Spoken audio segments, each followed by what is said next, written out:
Check, check, check, check, check. 1 2 1 2. Hey, listen, this is Greg Street.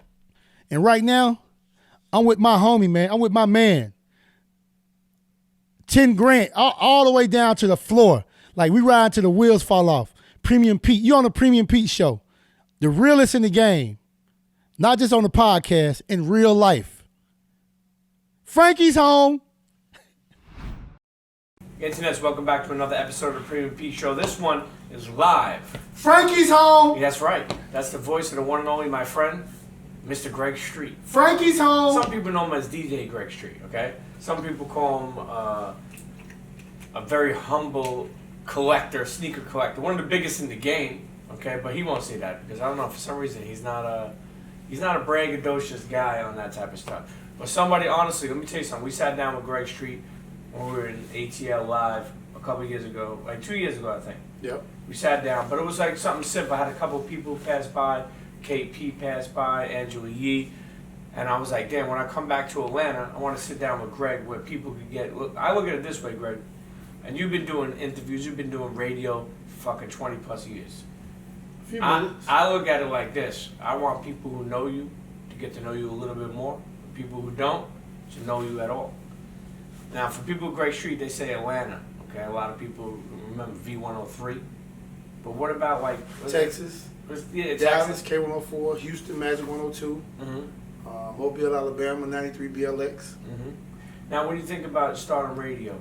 You started at a young age, but when you would you start off, didn't you live in Mississippi in the beginning? Yep, Hattiesburg, Mississippi. Now, honestly, I'm a kid from Brooklyn. What is that like? What does that even smell like at that time? What does that even mean? Like Mississippi, Hattiesburg or Hattiesburg? Hattiesburg, H-A-T-T. What does that even mean? It's a small city, small town. Southern Miss. Mm-hmm. There's a few people from the town. Major League Baseball players, NFL football players. Some people on TV. Now, what about mom and dad? Oh, you live with mom and dad? Oh yeah, I live with mom and dad. What would they do? My mom worked in medical hospital, and my dad was like he was an auto mechanic, but he was also an electronics guy. So he did TV and radio repair and different stuff like that. But he also took care. His job was he was in charge of all the cars for Bell South. Mm. Now let me ask you: Did mom cook every day, or did they have was it like farm type style out there? Like you just went to the grocery store? My father had land outside the city. Well, we had like not really a farm, but a garden. It's like on a couple acres of land. And mom will cook? Yeah, she cooked. Mm. Now you and pops had a good relationship? Yeah, hunting, fishing, all that, everything. That's why you love fishing so much. Oh yeah, I was fishing before I was DJing. Okay. Yeah, but there's not a lot of money in fishing. It's a lot of money in fishing. Well, okay, but maybe I said that wrong. It's not easy. Well, even DJ's not easy to break into, but it's pretty easy to break into fishing actually if you got. But how do you make? Okay, so let me rephrase that. How do you make money with fishing? Trust me. Do your research. Mm-hmm. It's a $750 billion industry. Mm. The guy who owns Bass Pro Shop got more money than Donald Trump. Mm. Bass Pro Shop. You realize when the Memphis Grizzlies moved out of the pyramid in Memphis, Johnny Morris and Bill Dance turned that basketball arena and hockey arena into a Bass Pro Shop. Mm. It's crazy. You gotta go see it. Cabela's. And he bought Cabela's. Yeah. So he owns Cabela's and Bass Pro Shop. I used to love, when I was growing up, I used to love fishing street. It was one of the few times I felt peacefulness. You gotta start back. Yeah. It's a big bass fishing market in New York. Yeah. Believe it or not. You also, growing up, I know you used to like to ride a lot of motorcycles. Yep. Is that something that just came as a hobby, or somebody in your family who inspired you? Me and my friends. Okay. Me and my friends had them when we was kids. No helmets? Oh no, we had helmets. Really? Yes, we had helmets. I feel like now, if you get pulled over for stuff like that, you get a lot of tickets. You know what I mean? Like if you don't out wearing a helmet, you know what I mean? If you don't got registration or license. Well, most people, you don't really it's too dangerous now to ride without helmets. And it's not just about how skilled of a rider you are. It's about how bad of a driver the people are that's around you. You got to be in every aspect of a defensive driver the best you can be in order to prevent bad things from happening. You know, one thing I like about U Street, honestly, I mean this as a friend, is you've been able to evolve all these years. You know, people think of it's crazy because there's young kids that think of you from radio like, oh, that's V103. You know what I mean? And there's older dudes that grew up listening to you, pops, uncles. You know, like I've seen it firsthand from being out in A3C in Atlanta for like 8-9 years already. Yeah. I've seen people like when I mention like if your name gets mentioned, they're like, oh, I know, we grew up on Greg Street. And it's not just on some, and I say that because I don't know how you know, I don't know if you had a plan or how you did this, because back home, we respect Flex, but at the same time, I feel like a lot of people feel like he's been on too long. I feel like I don't get that out here from you. You know what I mean? Like people are like, oh, he needs to pass the torch, or, you know, he talks too much over the stuff. Like, they get mad at Flex, like, you know what I mean? Like, Flex is legendary, but... Hey, that's my man. But they feel like, you know, that he has a... I'm gonna tell you something that people when they look at the music industry and they look at radio and they look at entertainment, period, they always look at what are you doing right now. Yeah. They don't think about what you've done. Like Flex is a good friend of mine, and I see a lot of different things that he go through with people, you know, coming at him about he's too old to be on the radio. But what you got to really understand about Flex is a humble guy, number one, and number two, like, as far as DJs, he's one of the most accomplished DJs in the game, because he sat back and he watched Chuck Chill Out. He watched Red Alert. He watched all the guys before him in his market do what they did, become what they became, and he was able to figure out his own strategy to even be in his work, in his time, bigger. You know what I'm saying? You got to think Flex had a deal with Ford where he actually has a car that you can go buy. You can go to the car dealership and buy a Ford Flex. before the Ford Flex in 2008, he had a limited edition Ford Expedition that they came out with. They made like a few thousand of them. Yep. So it's like when you can have those type of accomplishments, you can't take that stuff. Like for all the DJs, you know, I am like Clark Kent, DJ Irie, DJ Mars, Just Blaze, all the DJs that are in the culture that I'm in, like with the sneakers and different stuff like that. I buy all these sneakers. I try to get all of them, because it's like we gotta support each other, we got to celebrate each other, we got to honor each other. Like I kick myself in the ass sometimes because I didn't buy one of those Expeditions. And one of my homeboys, Malcolm Cunningham, he had a Ford dealership in Decatur on the east side when the truck was out. So I could have got one for a good deal. But it's like, you got to respect that. And people don't look at it, but you know, like from us making records and doing sneaker deals and doing all types of stuff, doing car shows and bike shows and sneaker shows and concerts and different things that we do. People in the industry don't look at it the same way as regular people do. And that's why with me, one of my strategies has always been, I don't get caught up in the industry stuff. You know what I'm saying? Because it's not even about the industry people. It's not about y'all. It's about the real people. It's about the people you say when you're in Atlanta that you bump into. Sure. That's what it's really all about. It's not about the industry people. You know what I'm saying? It's like with social media, the whole world, radio has always been social media. So now with everybody having access to social media with the different apps and different platforms, now everybody's starting to understand what social media is, but a lot of people still don't get it. It's like you trying to be famous, but you got to put in the work for the craft that you're into. You know, it's crazy that you got women who get on Instagram and show their body to try to get 1 million followers. Yeah. But it's like, what do you do? Yeah. You know what I'm saying? Once you get past that, yeah. Are you prostituting on Instagram? Yeah. What are you selling? Like, what are we doing? It's crazy when you think of that, you know. Even you mentioned radio, you know, and obviously the explosiveness of podcasting has become big. Anybody could literally turn on some mics and have a podcast. Now, I've been around a long time in the podcast sense. You was one of the pioneers. Yeah, absolutely. And I've seen some people come and go. But the point I'm making is radio. I think the thing is people don't understand how it is still so powerful.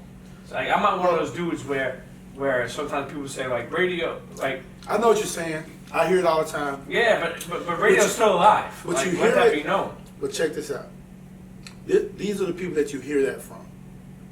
You hear that from industry people who don't really understand radio. Mm-hmm. It's like, if you're an artist, if you ask any accomplished, any successful artist, what's the difference in having a lot of streams and having a big record on the radio? The publishing is totally different. There's a lot of money in publishing when you get your record on the radio versus just streaming your record. Mm. A lot of people don't understand that. But if you go ask some of the big R&B artists, go ask Beyonce, go ask Chris Brown, go ask a Jacquees, go ask a Young Thug, what's the difference in his money now when he was just streaming big versus streaming and being on the radio and having a top 10 record. Oh, ask YFN Lucci, ask Metro Boomin, ask Zaytoven, ask Cassius J. You know what I'm saying? Ask some of these people, like a lot of us who look at the industry, we don't really understand the business. Like CBS and Intercom has been at me for years about doing a podcast. I'm finally going to do it. My podcast is going to be called Business is a Talent. I like that. Because most people don't get it. Sure. And we repeat so much stuff that we've heard, we haven't done any research to have any proof of what we're talking about. We just repeat what everybody else say. And we don't know, like people say, oh yeah, radio's about to be over with. Commercial radio's dead. People don't listen to the radio no more. Trust me. If you just want to hear music all day, and you don't want to hear commercials, you don't even want to hear talking, you just want to hear music all day, where are you going to get your information from? Like, radio is way bigger than music. I try to explain to people all the time, like, radio and records is two totally different businesses. The radio business and the record business is two totally different businesses. And a lot of people don't get that. Like, a lot of the younger DJs, they think being on the radio is just all about breaking new records. That's the least. When you look at all the biggest DJs in the country that make millions of dollars, they don't make money because of new music. It has nothing to do with it. They make money because they make people have a good time. When you look at these EDM DJs, these pop DJs that DJ these Vegas, Europe, Japan, New York, LA, Miami, they do these big clubs. They're getting $10,000, $25,000, $50,000, $100,000, $200,000 to come DJ for 2 hours. It's not because they're in the DJ booth playing new music.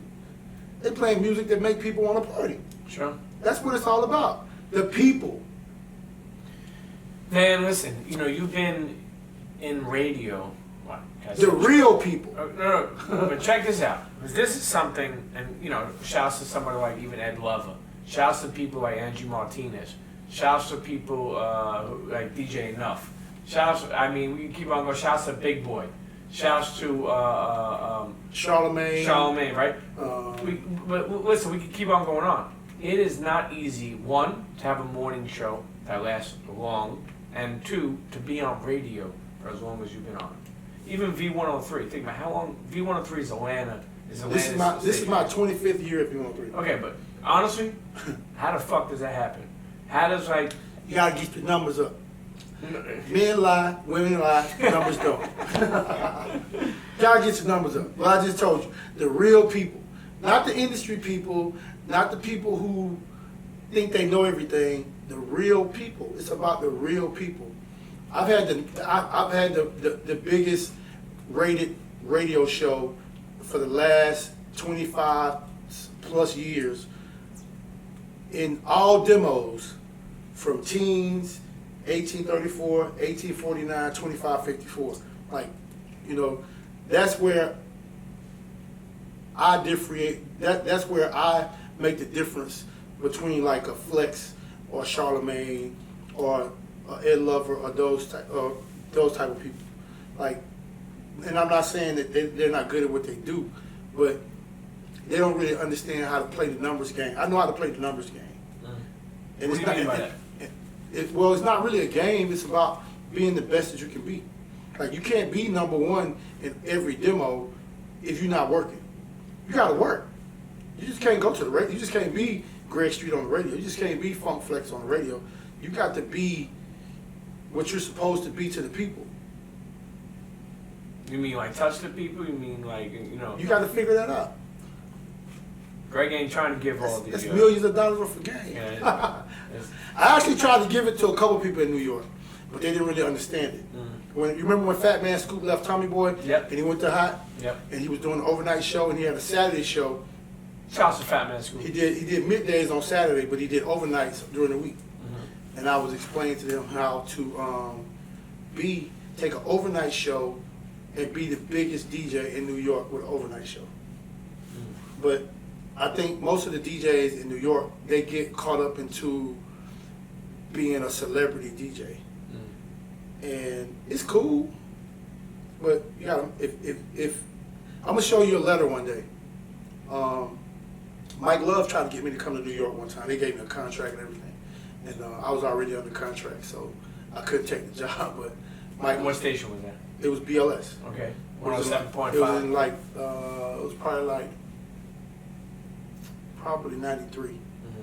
93, 94. He wanted me to come to New York. He's like, we bring this guy to New York, trust me, he's gonna change the game.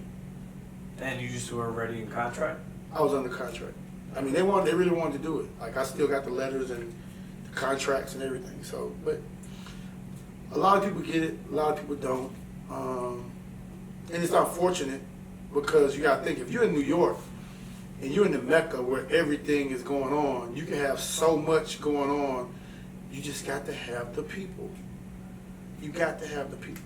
What about program directors? How many did you go through in 25 years? Not many.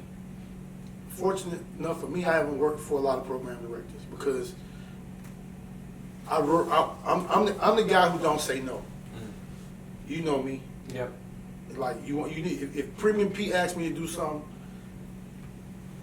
he probably really wants me to do it if he asks me to do it. If my boss asks me to do something, he got a lot of stuff going on his plate. If he asks me to do it, and I can do it, I can move. Even if I got to move stuff around to do it, I'm gonna do it. Get it done. I mean, it's like you got a job that pays you a decent salary, and all you do, you're on the radio for 4 hours a day. Yeah. It's like if somebody asks you, you got an ego, you don't have time for this, you don't have time for that, you never have time for people. You gotta make time for people. You gotta make time because the people is what's gonna be inspirational in your growth. That's a very important ingredient in your growth, and being able to make a difference. How important is, I know a lot of radio stations, they'll have like McDonald's or a car wash. They'll be down at a car wash, like live from a car wash, or really like connecting with the people. I go coming, like, I know you've done like school giveaways, like backpacks, or over the years, there's a lot of things that you've done with different, I don't know the exact companies, but I know that they do that. Especially that's what they do with radio. You know what I mean? That's what I'm saying. So just how important is that to bring the people out to like meet somebody that they may listen to at work or go to work? The reason why I've never got caught up into the celebrity thing, because I look at myself as the common denominator. It's like the celebrities want to be a part of what you're doing because the people mess with you. If you got hundreds of thousands, millions of people that listen to you and not just listen to you, they really mess with you because you mess with them. It's not just a fake relationship, it's a real relationship. So the people mess with you. So the artists and the companies, they want to mess with you because the people mess with you. So you're like in the middle. You're not the celebrity. Like I don't call myself a celebrity. I don't walk around with no security guards and none of that. It's just regular. We'll see you where I see you. You're from Mississippi is where you born, right? You know what I mean? But you've been in Atlanta how many years now? 25 years. 25 years. This year, 25. Atlanta is one of those cities that people have no problem giving you a mixtape, spitting you for you live and direct. Oh, yeah. Has anyone ever like rhymed for you? Because keep in mind, they know you're on the radio. And they're like, yo, Greg Street, they look at you as an opportunity. Like, yo, I could get my song on the radio, who knows what they could think of. And in this day and age, too, it's more common than ever. Like, somebody may tweet you and be like, yo, I'm homeless, but... I got a cell phone people can actually call and text. Like, really? I get it all the time. Hey, can I email you my song? Can you play it tonight? Yeah? Yeah, all that. You ever you ever met somebody that was trying to come up or had a song and then, in the streets or wherever you met them and then put them on and the song, people A lot of fuck with people. you? A lot of people. I mean, Young Ralph, Pastor Troy, Yin Yang Twins, Mr. Collin Park, Lil Duval. Lil Duval's record was big on social media. Oh yeah. And I called him up, I was like, Duval, we need to put this record on the radio. He didn't even have a clean version. So the guy, Mr. Hanky that produced it, is a friend of mine, so I got on the phone with Hanky, explained to him how to make the radio version, and made the radio version. We put it on the radio, and it went crazy. Let's take people back too, for that don't know.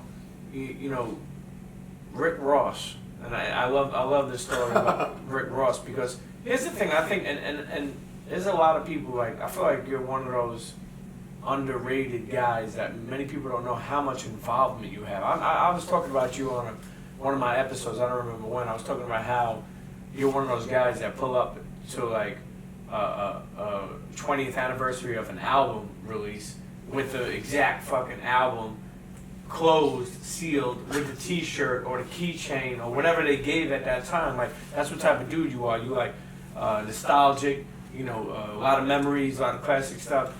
For people who don't know, Rick Ross, I remember there's a bunch of different stories about Rick Ross and starting and stuff like that, but break down where you met Rick Ross first. Okay, there's a guy named Tomcat. Tomcat still works for Ross. Tomcat is from Atlanta, and Tomcat and Block was real tight. Me and Tom met through Block, and I actually met Block when I first came to Atlanta. And the big joke was, with me and Block, the big inside, like we brothers, but the big joke was, he looked like Tony Draper. When I first met him, like, bro, you look like Tony Draper. So when I finally, Block and Draper finally met, Draper gave Block a job, like being an A&R for Suave House. So when we met Ross, I was like, this dude is incredible. Like, this dude is, when I got my deal at Atlantic, I gave Ross a check. Like, he tell people, Greg, you're the first person to ever pay me to rap. What you gave him a check for? To record a song. Okay. Took him to Patrick, put him in the studio. I still got the 2-inch reel masters to the record. It's called Willie Bananas. But Willie Bananas. And all while this was going on, Ball and G came to the gate. That's when Block and Draper finally got a chance to meet in person. And Block became like an A&R for Draper. And we took Rick Ross over there. And if you remember, like, Draper was very instrumental in the Cash Money deal at Universal with Dino Devalier and Gene Riggins. So, because if you remember at the time, Universal Records was going to be sold. I think it was a German company was buying it, somebody was buying it who had a lot of money. But none of the artists on Universal were really on Universal. Because I got Boys and Men was signed to Michael Bivins, and then Master P wasn't on Universal, but Master P was like the blueprint to everything that was going on in the industry. Everybody was on Master P's job. So when they did the Cash Money deal, it was kind of like their version of No Limit.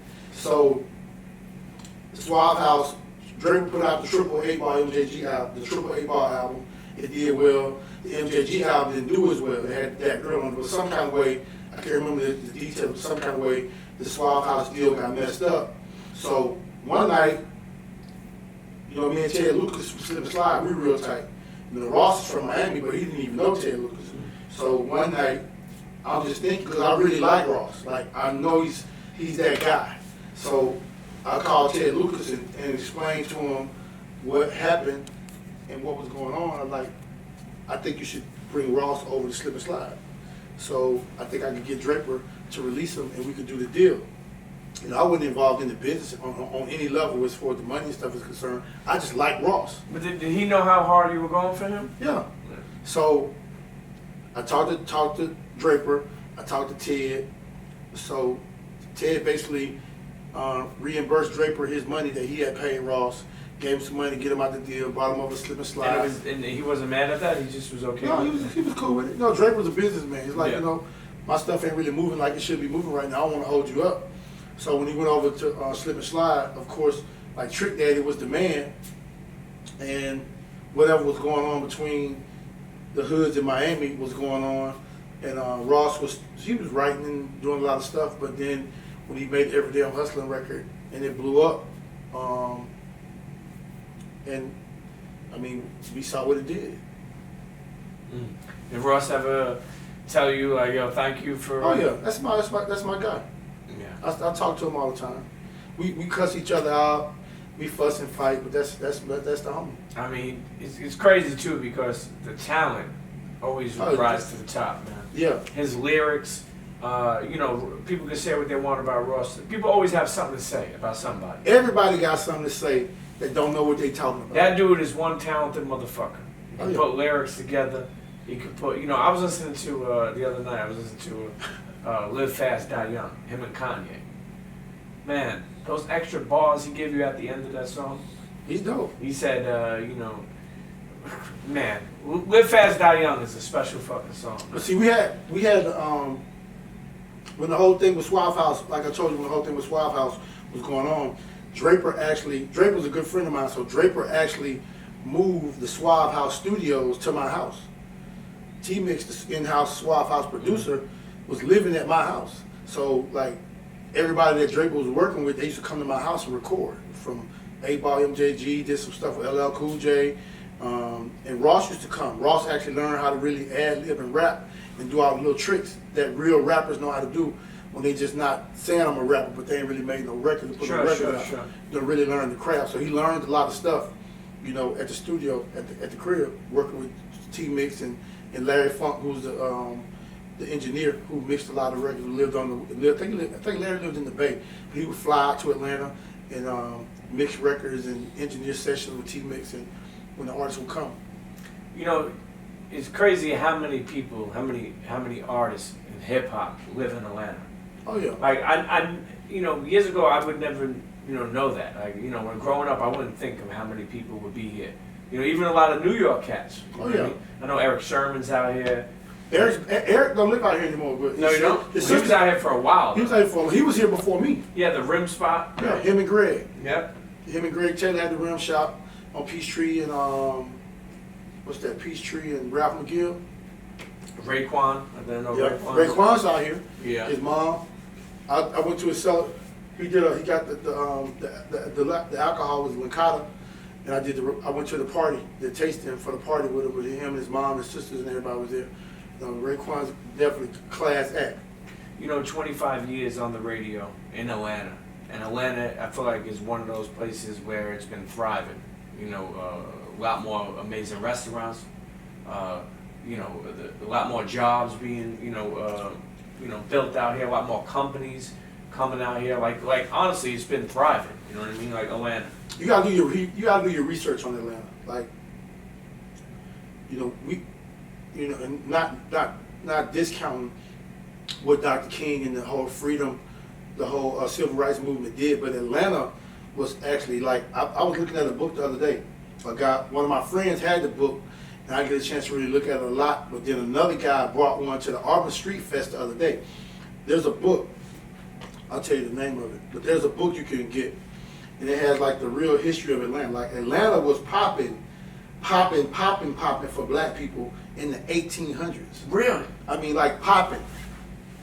Like, I read this story in the book about this one guy who was a professional boxer who built a big house on the west side. He had maids and butlers and cars, and this was like in the early 1900s. So Atlanta was popping for a long time.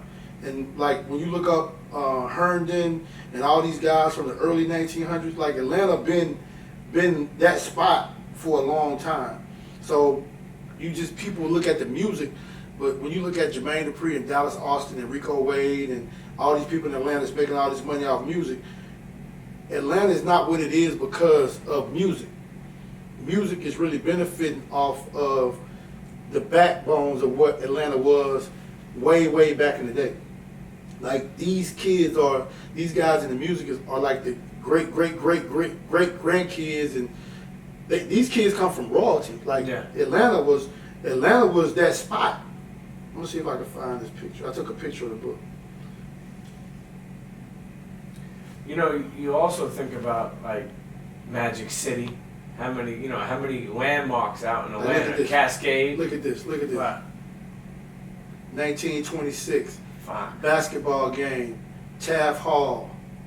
Send that to me. Look at this. Hold on. Check this out.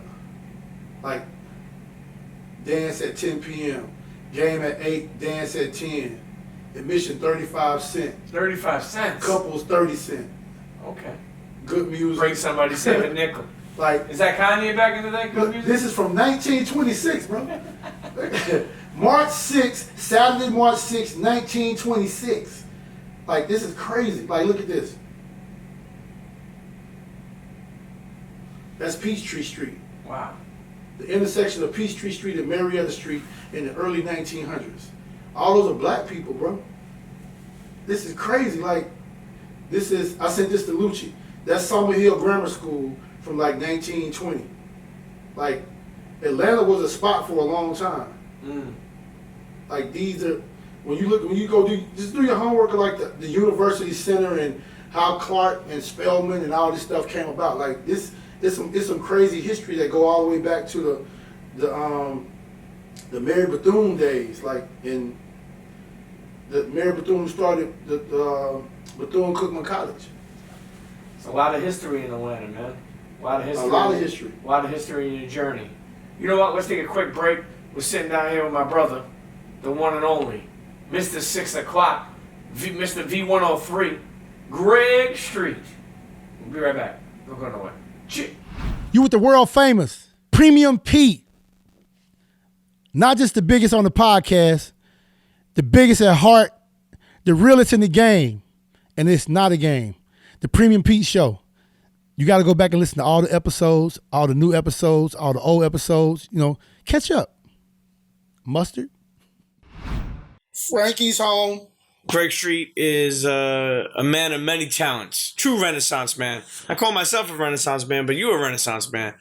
You know, in the radio music business over 25 years.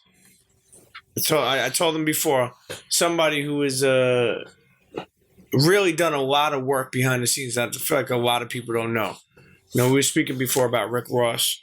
What's some of, you've been on the radio obviously 25 years, 25 plus years. What's some of your favorite moments that you remember? Like, meaning like, whether that be breaking a record for somebody or seeing somebody succeed, or you've had a lot of moments up in that building.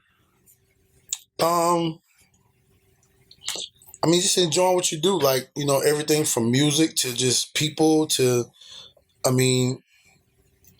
like, the people that I could tell you that's been through that building is like crazy. Like, everybody from Puff to Biggie to, I can remember the day when Big Pun came, Lauryn Hill. Who did Big Pun come with?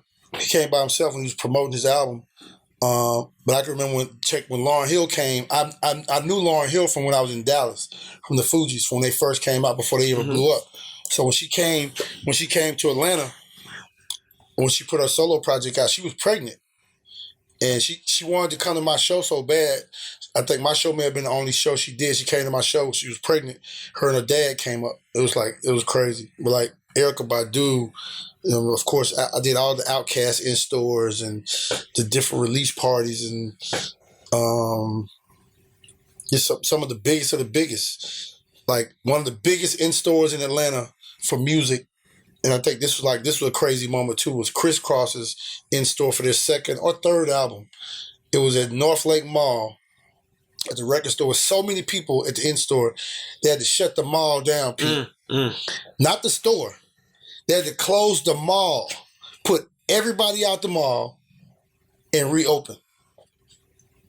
Criss Cross, man. When's the first time you met Jermaine Dupri? I actually met Jermaine Dupri. The late, great Ronnie Johnson, he introduced me to Jermaine Dupri when I was at Magic 102 in Houston in like 1990. I remember when Jermaine came to the radio station. Jermaine Dupri had a label deal with the same label that Ice-T was on side with, Ice-T and Madonna. Yeah. He had a group of girls, they were like TLC, before TLC, called Silk's Time Leather. And they was like before I guess they were before their time, because they were the same blueprint as TLC. And I met Jermaine. I remember he came to the radio station. He had a DAT Walkman. Like everybody else had the cassette Walkmans. His Walkman was a DAT player. It was crazy. Like, I was so intrigued by it. Shortly after that, I bought a portable DAT machine, and I started using mine to record drops from listeners. Like when I go to schools or go to different events, and I want to do drops with people who never maybe got a chance to come to the radio. I would use my portable DAT player to record them and bring it back to the station and dump it onto the reel. And was it good? Was it good audio? Yeah, great audio. I mean, because now it's amazing what you're able to do. The DAT machines was the CDs, and that was like the digital audio before the computer digital audio. Yeah. So how was the Outkast installs? How was those? That was crazy. Like, I actually met Outkast before I ever came to Atlanta. When I was in Dallas, when they first came out, it was like me, Pimp C, and Bun B was always real cool. And Pimp C was one of the people who was really like, man, Outkast gonna be big. Like, this was they only just had Players Ball out. Yeah. He had never met him. He was just like a fan of the music. And I used to talk to Rico on the phone before I ever moved, because I never ever came to Atlanta until I moved here to work at V103. I had never been to Atlanta. So it's like the big legendary thing is one of the first big concerts that Outkast ever did. I brought him to Dallas, and we did a show at the Bomb Factory. Like, that show is so legendary. It's part of the whole. Why is it legendary? Like, because it was Outkast. It was like the first time people actually really got a chance to see them, and they became so big. Like, everybody remember it. Like, even from the first album, when the first album dropped, it was like an instant classic. When Southern Playalistic dropped, it was like a classic album. So everybody remembers, like, when Greg Street had Outkast at the Bomb Factory, and then once I moved to Atlanta. Now, why'd you move to Atlanta? For radio. Okay. But they offered you a contract? Or? Yeah. Actually, what happened was my boss, Tony Brown, at the time, when I was in high school, he had graduated from college, and he had relatives in Hattiesburg, so he was working at the radio station in Hattiesburg. But he had like big dreams of being a big program director. So he had got a job. He actually left Hattiesburg and went, I think, to the Carolinas or somewhere. But then he ended up getting a job at 93 BLX in Mobile.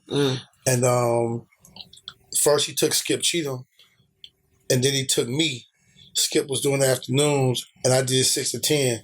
And that's when we like kind of converted the station like to be like one of the legendary urban radio stations. It was already a big urban radio station, but it was like the change when the hip hop music came along and became big.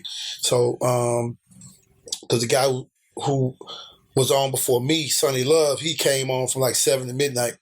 So when Tony came in and switched the shifts up, he switched them to the 4-hour shift format where you had 6 to 10, 10 to 2, 2 to 6, 6 to 10, 10 to 2 for the Quiet Storm. And Tony left. That was in like 87, 88 when I got there.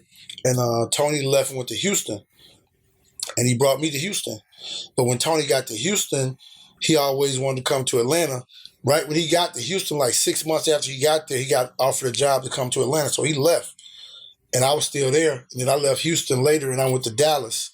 And when I got to Dallas, actually, Tony wanted me to come to Atlanta with him, and that's how it was. Like it was a Mike Roberts was actually the morning man and the program director, and they brought Tony in to be like to have like 2 program directors. So Tony was a program director and Mike was a program director. So Ryan Cameron had kind of like interned and worked part-time at V103. So Mike Roberts wanted Ryan Cameron, Tony Brown wanted me. So it's like, so they went with Ryan Cameron. So I left Houston and went to Dallas after that. And then when Hot 97.5 came and V103 was getting ready to be in a battle for hip hop, then Tony was like, hey, y'all, we need to bring Greg out here. So then I came out here in 95.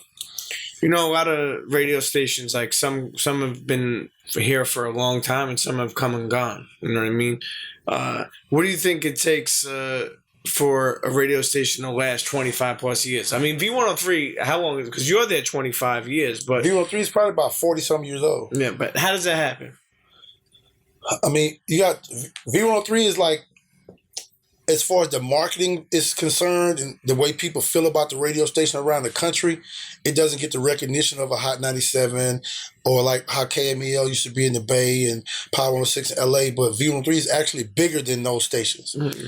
You know what I'm saying? When it comes to money and ratings and revenue, it's a much bigger radio station. Mm. And because, like I said earlier, radio, the business of radio and the business of records and the record companies is two totally different businesses. So you got people running these companies who are making money for the companies. They don't really care about how people feel outside of the market about the radio stations because it really doesn't matter. Sure. I mean, branding, as far as branding and stuff is concerned, it kind of matters. But the overall scam of thing, V103 has been one of, if not the top billing urban radio station in the country for many, many, many years. And you only had like Scotty Andrews, Ray Boyd, Mike Roberts, Scotty Andrews, program director. Check, this is crazy. Scotty Andrews, Ray Boyd, Mike Roberts, Tony Brown, and Reggie Rouse. Mm. So in almost 50 years, this radio station only had 5 program directors. Wow. That's an average of almost 10 a year. And like as far as my shift is concerned, as far back as I can remember, you only had like Kenny Diamond, Ryan Cameron, and myself. And then you had Ty Sway did it for a little bit because from 2002 to 2005, I actually did Dallas and Atlanta. Mm. So I moved back to Dallas and I was doing Dallas Monday through Friday and only did Atlanta on Saturday. And they were okay with that? It was, they was okay with it. Because now when you think about it, like even you see somebody like Ebro, he's doing Hot 97 and Beach 1. And I remember talking to him about that and he was like, yo, they understand it's a different type of style. Well, but they're like it's we live in a world where like a radio station could be like, nah, fuck that, like you with us, like going, why are you doing that? Like there's a lot of more creative freedom, you know. You know what I'm saying? You see that Ebro's on Beach 1 and Hot 97. Are you familiar with that? Yeah, but you got to think Tom Joyner started it, and the station that I worked at in Dallas, that was the station who allowed it to happen.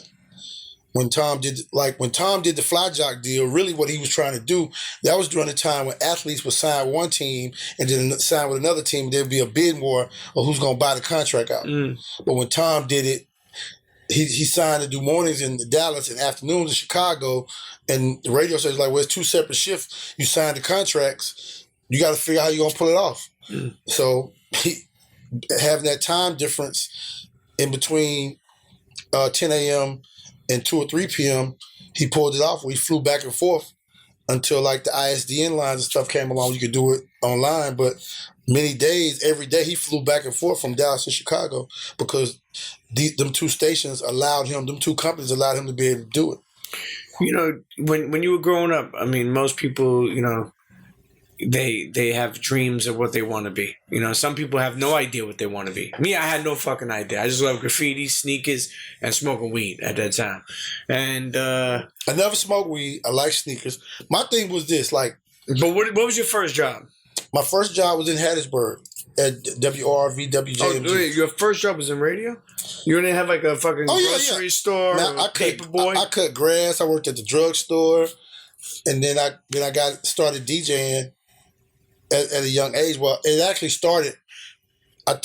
As a kid, I took guitar lessons, and is there a reason why, like you wanted to, or like I wanted family? So yeah, and I took guitar lessons at Mississippi Music, and as I got to be a teenager, all of my sisters and brothers are a lot older than me, and they all like music. So they used to take me to concerts, to take me to dances and stuff. So I fell in love with it, and then I started DJing and making mixtapes.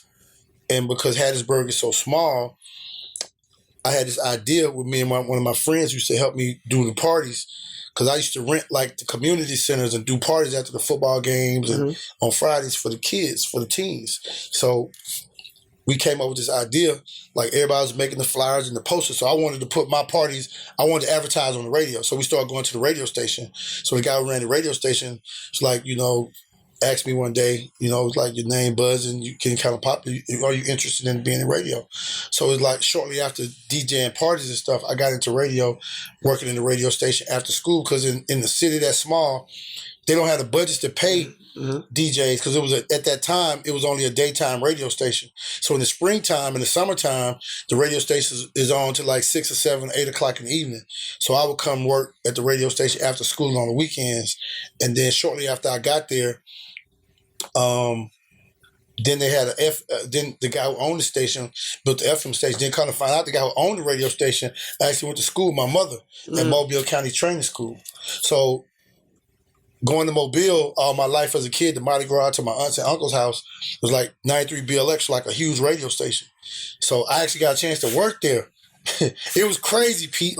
So when I got the BLX, then I started, Jeff Hedgeman, who worked at the radio station also, he was like the midday jock, and then he worked in sales as like the sales manager. And this was before the internet, so businesses used to send tapes on the bus. So we used to go to the bus station and pick the tapes up. So I would get in the car with him and ride to pick up the tape sometime.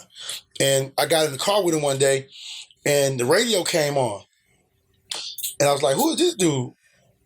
And I was thinking it was like a new guy that they had hired at the AM station, WGOK. And it was like, he's like, that's Tom Joyner. My brother lives in Dallas. He records Tom Joyner shows, and he sends them to me. I'm like, that's Tom Joyner? I was like, wow. So fast forward, after I go to Houston, a couple years after that, I go to Dallas. I go to Tom Joyner's show, and he introduces me to Dallas, because he was still working at K104 doing the morning show when I got there. It was right before he had did his deal to be the fly job. So it was like crazy. Like, so all these people you're reading about and learning and thinking about. Then like when I got to Houston, being from a small town, small city, a lot of artists didn't really come. So like Mel Smith worked for Jive. He was like the mix show rep. So me being in Mobile, he was just a mix show rep, just like when mix shows and street teams and all that stuff was just getting started. So he never came to the market, but we used to just talk on the phone. So like we became real tight. So when I moved to Houston, Too Short had a show on the north side of Aragon Ballroom, and Mel came out and we got to meet. And we kicked it. And that's when Lil J wanted to really turn Rap A Lot into a big label. Me and Lil J was real tight way back then in like 90. So he would be like, Street, man, I need to find me a good radio guy. So I introduced him to Mel. Okay. And Mel was like, he was working at Jive. He's like, man, I ain't gonna quit Jive Records to come work for Rap A Lot. So Lil J was like, how much money you make over there? Like, what if I double your salary? Like Mel didn't even, the crazy part about it, Mel didn't even like the Ghetto Boys. He liked it OG style. He liked the original E from OG style. Because Mel thought E was like the down south version of LL Cool J in his mind. But long story short, like just all those relationships just galvanized. Mel was real tight with Dave Mays. That's when the Source first started, when it was just a little pamphlet, the little fold up pamphlet. So we all got to know each other like all from the ground. Then Puffy came on the scene, and then Mel went to work for Puffy. Then I met Puffy in New Orleans in like 1991 when he first got his job working for Uptown as an A&R. As an A&R. So like, it's so many stories. You got too many stories. That's what I'm saying. People always listen, and I always tell them, if you know Greg Street, you're gonna learn a little bit more. If you don't know of him, you're gonna learn of him. When you think about even Puffy, did you see that hustle that he had back in the day? Listen, it was called a Young Guns panel. I was leaving Houston going to Dallas, and Puffy, he had just got the job, so he hadn't put no records out. No, I was getting ready to go to Houston. How did it work? I may have been already in Houston. But anyway, Puffy stood up on the panel and said, hey, I just got this job. This is my room number. I got to find some artists. It was the Young Guns panel at the BRE convention. It was Puffy, Michael Bivins, and Keith Sweat. They was on the panel. They was the Young Guns panel. And he was like, he was hungry for it. Like he really, really wanted it. Is there somebody that you saw as you know, obviously being in radio for so long, somebody that you saw that you knew was gonna be a star, and it happened. Is there somebody that you like said like, that dude's gonna be special? Like obviously we were talking before about Ross, you know, and I mean, like Biggie. When Biggie came to K104, and him and Craig Mack was on tour together. Yeah. Like Craig Mack was big. He was bigger than Biggie in the beginning. Yep. But it was like Biggie did a freestyle for me for my show. I still got it. He did a freestyle. Would you ask him or he just did it? I asked him, and we went in the production room and did it. And I could just tell like he's gonna be big. Like when I first went to Houston working around Scarface, I knew he was gonna be big. And I helped Luke get involved with the H-Town because H-Town was called the Gents. I actually named them H-Town. And Luke talks about that all the time. I was coming out of DC one time. They was trying to hire me at a radio station in DC. It was a Q92, and Luke was in court about the whole Luke Skywalker stuff. And I knew Luke because Luke had a club in Pensacola called Club Miami's. His brother down in Florida. His brother ran the club, yeah. But you know, Mobile and Pensacola like right next to each other. Yeah. So like the radio station BLX is Mobile, Pensacola station, and I saw Luke at the airport. He was telling me about the court case, how stuff was going. He might have to change his name. I'm like, you should call yourself Uncle Luke. You should be Uncle Luke, and that's where it started. But like, so did Greg Street give Luke the idea to call himself Uncle Luke? He talks about it. He's talked about it on interviews. Yeah, people have heard him say it. Yeah, shouts to Luke, man. You know, I know he was. His story is crazy. You know, Luke changed the game. Oh yeah, why you say that for though? Huh? Why you say that for? Because a lot of people don't understand why Miami and Atlanta is so tight. Because back in the day, even though you had Clay D and you had producers in Miami, most of the biggest producers that was producing all those records in Miami was from Atlanta. Cool Collie, Mike Fresh, DJ Toon, they was from here. So it was like, and a lot of people didn't know that because you got, like you said, there's no internet. Nobody know. If you don't know, like, if you don't know, you just don't know. So if you hear all the music coming out of Miami, you think everything's coming out of Miami. You don't know where the producers are from. You don't know all this stuff. But Luke changed the game. You got to think, he put an album out with no barcode. They still don't know to this day how many albums he sold. He did that on purpose? I mean, he was just getting in the game. He didn't know he was learning. Yeah. So they couldn't count how many he couldn't count. Yeah. I know he was. I think he goes down as probably the first for the parental advisory. I think it is. Luke is the first that had the parental advisory. Explicit lyrics. It was probably Dougie Fresh. Yeah, Dougie Fresh was one of them with that Lottie Dottie song.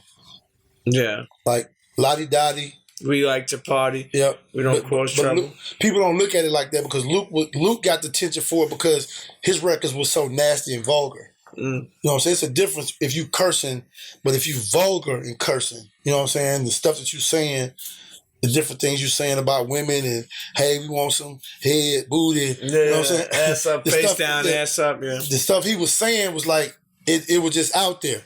I remember that was wild.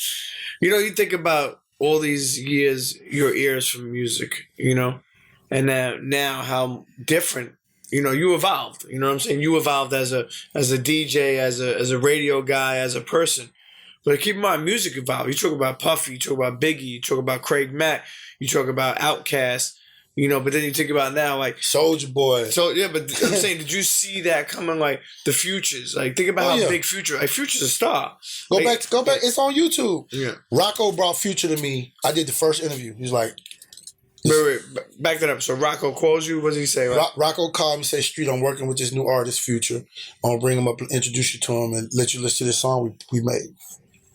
Like different stories like that. Like I'm gonna give you one that's really crazy. Shawty Lowe called me one day on a Saturday. He said, "Street, I just made this record. I want you to hear it. I only got one verse on it." And that was really like the what stemmed the whole beef between him and T.I. Yeah. He had the Day No record. He came up to V103 on a Saturday. I was like, bro, this shit is crazy. I played it with the one verse on it that same day. And he wanted me to help him get T.I. on the record. And T.I. was so big at the time. It's like, Charlotte's a new, he got the D4L stuff popping, but what T.I. was doing was like totally different from what they was doing. Sure. And in T.I.'s mind, he probably didn't want to go back and be a part of that because of the perception. Yeah. T.I. thinks big, and he's not one of those type of people who likes to consider himself doing stuff backwards, even though it may not have been backwards. People look at things different.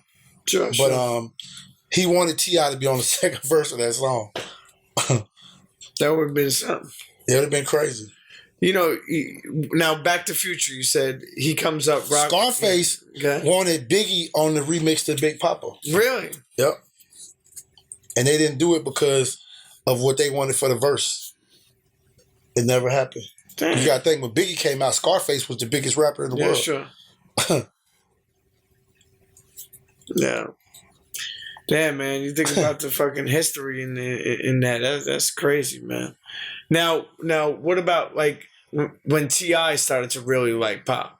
He would come around me at the club a lot, and I was listening to his music, and I was watching how they was trying to do it, because you got to think he was on LaFace, Ghetto Vision LaFace, so he was on the same label with Outkast, TLC, Usher, and all these big artists.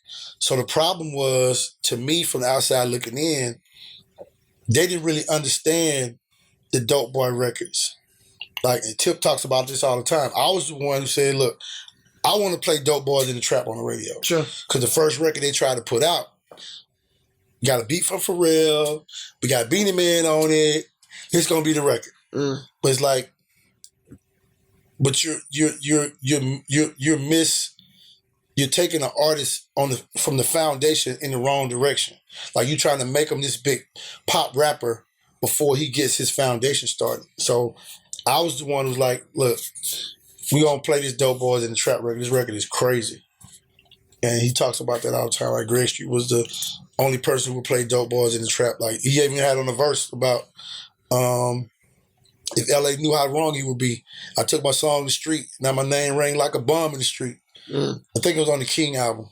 How hard is it to be honest with people? You've been in the business for many, many, many years, but how hard is it? Like, people may come to you like, hey, listen, man, Street, I want you to play my track. Or even like, somebody big could come to you and be like, yo, there's an artist I'm working with, and I want you to play his music or something like that. And to be honest with you, it could be garbage. I tell him. How I'm saying, has that hurt any of your relationships by being honest? Because I'm feeling like it hurts you sometime in the beginning, but once they get out there and they see, like, okay, Street said it wasn't really blah blah blah. He didn't really I don't really try to pass judgment on people's music, because one thing you gotta understand about music still is art. You know what I'm saying? So you never can say that this ain't gonna make it, or this gonna make it, or this not gonna make it. So I try not to be so judgmental, but at the same time, as far as I'm concerned, I have to believe in it. Sure. I have to believe in it. I have to see it. I have to understand it. And if it's already moving, I don't have to understand it, because it's already doing what it's supposed to do. But if you basically, like, a lot of people think, well, if Greg Street, if Funk Master Flex, if so-and-so play my record, I'm out of here. That's not it. It's, you got to have your stuff together. You and your team got to have their stuff together. Explain what you mean by that. I mean, a DJ playing a record is a small part of breaking a record. Like, I should tell DJ Nando, rest in peace, like, people really got to get out of that whole line, I broke this record, I broke this record, I broke that record. It's so misleading. Because you got to think, okay, if Premium Pete signed this artist, and Premium Pete says, I think we got the record to go with Street, I'm going to send you this record, tell me what you think about it. And I said, man, this record is dope. But Premium Pete and his team had an idea about what they had, the reason why he sent it to me to even listen to it. So I can't just take full credit for it. Absolutely. You know what I'm saying? But that's what's going on, and it's a big misconception, and it's got a lot of DJs' heads in the wrong place. And that's why a lot of people can't really get to where they need to get in the game because they really think it's all about them. And it's not. It's about the people. It's about the art. It's about the art. Because if you could just break anybody's record, you would be doing it every day. It's not that, like, there's a lot of moving parts in a QC. There's a lot of moving parts in a Def Jam. There's a lot of moving parts in these labels where they got stuff going on behind the scenes that the public don't see. But you think because a DJ plays a record, he broke the record. I don't want to lose the. It's powerful right there. It's a collective effort. It's a collective effort from a lot of different people. It's a team effort, man. It's a team effort. If you was doing it by yourself. But how hard is it to get a good team around you? You know what I mean? Without trying to get everybody in your pocket. You know what I mean? Without trying to give up a lot of your intellectual property. It's like I always say, like even somebody like Drake, you think about it, like he's a star. I've seen his whole come up. I'm like, oh, this is fucking amazing. One of the best come ups. They should honestly do, in my opinion, they should do like a film about this dude's come up because it's amazing how big he got. Like I always give an example when I was in he used to come see me for sneakers back in the day by himself. I remember Tiana Taylor introduced him to me, and she's like, oh, this kid Drake? I'm like, nah. She's like, oh, he's acting. He's pretty. He got ill. He's good. He could spit. I'm like, I never really heard of him. He came up. He bought Space Jams for me. We had, I was running this store down in Spring Street. He bought Space Jams for me. He was with Oliver. I showed him a couple of other things. He wanted these Griffies that he said Jeezy was wearing, these all black Griffey Max 1s. So I was like, yo, I'll suck. Yeah. So I was like, I'll get him for you. Yo, he takes my number. That big switch on the front of that shoe was terrible. Oh yeah. But people was wearing them. But the freshwater joints, I do like the colorway, man. Them Griffies suck. Yeah, I got a couple of pairs. If you wear them with shorts, they okay. I don't care what you're wearing, they suck. But check this. So, and I've seen this with a lot of people, but he hit me like the next day or two. He was like, yo, this is Drake. I met you through Tiana. I want to try to get this. And, I was getting him a bunch of different things. And the next time we would stay in touch. The next time I see him, he got a little bit bigger. He did the Hot 97 freestyle. And then the next time I seen him, he would come check me every time in New York. Then he had a bodyguard. The next time I see him, I had to close the store down. You know what I mean? So the point I'm making is like his climb and his come up. But I'm gonna tell you something about Drake. Drake is probably hands down the smartest rapper of this whole decade because of this whole era. Drake built a team. He wasn't afraid to give up those percentages because he knew what he could become if he gave it up. Like Jimmy Iovine, I can remember when he came, when everything happened. Polo had his deal with Jimmy Iovine. They took Drake to Jimmy. Drake couldn't do a deal with Jimmy because Jimmy wanted to do a 360 deal. He couldn't do a 360 deal because he'd already given up like 40%. Sure. He had like 2 or 3 managers. Sure. You know what I'm saying? You had J Print, you had Jazz. Hip hop. Yeah, no, you had first it was Jazz and Tez. Yeah. Then hip hop them came into the play. So then Cash Money. Yeah, he couldn't do it. But check this out though. If Wayne never signed Drake. If Drake wouldn't have did a deal with Cash Money, Wayne just like Drake. Wayne is another talent person. He's like, I know talent, I like talent. It wasn't about the money. It was like, this guy's hot. I just want to help him. And if I'm a part of it, I'm a part of it. If I'm not a part of it. If Drake wouldn't have did a deal with Cash Money, Wayne wouldn't have been a part of it. But Drake was so loyal to Wayne, he did it. So he gave up all that because he knew I can be big enough to get $1 million a show. I could be big enough to get $2 million a show. I could be big enough to get $500,000, $1 million, 1.5, 2 million. I could sell X amount of records. And that's why Jimmy came back and Jimmy was still cool with him. Because Jimmy created Vivo. Yeah. So Drake is probably one of the biggest artists in the whole Vivo situation. Yeah. Like Jimmy's another smart guy. You start a whole business inside of a business that already exists. Like you started a company and your whole company's foundation is based off YouTube. Yeah. And you're making millions of dollars. That is crazy. And every artist have their own Vivo. Yeah. You know? It's like, yo, somebody... And they making a lot of money from their Vivo streams. That's the whole point I was making about giving... Artists have a lot of... Okay, what you say? A lot of artists don't understand that. They don't want to give. It's like I want to own all my own stuff. I don't want to pay nobody. Blah blah blah. It's like you got to pay somebody. Yeah, you gonna have to pay somebody. It's like but if you make all the money yourself, who's gonna run the company? Like if you become a big artist, just say hypothetically speaking, you do make it. You become a big artist, and we can name a few of them that has done it. You become a big artist. You don't want to pay nobody. What happens? Because even if you know how to do it and you can do it yourself, you're not going to have time to do it. You still got to pay somebody to do it. You still got to pay a road manager. Sure. You still got to pay a manager. You still got to pay people to act out the roles because you don't have time to do it. And if you're a mega superstar and you don't pay these people right, your company's going to crumble. Sure. That's why, like I told you earlier, I'm working on a podcast, and my podcast is going to be called Business is a Talent. The urban community does not respect business as a talent. That's why the hip-hop community makes all this money, but we give it all away. Classes in session with Greg Street. Business is a talent. We give all the money away. Yeah. You know what I'm saying? Like, you spent $4-5 million on jewelry. For what? You know, some things too, I mean, look, everybody, to each is their own street, you know?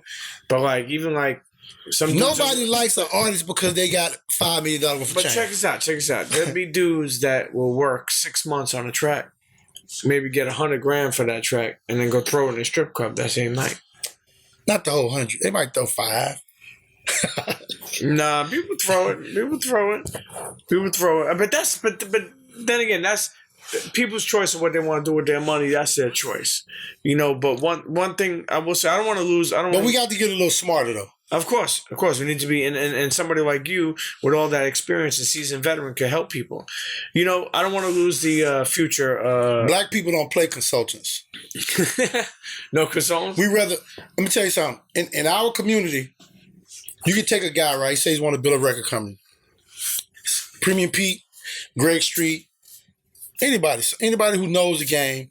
Okay, you got $1 million you about to invest in this company.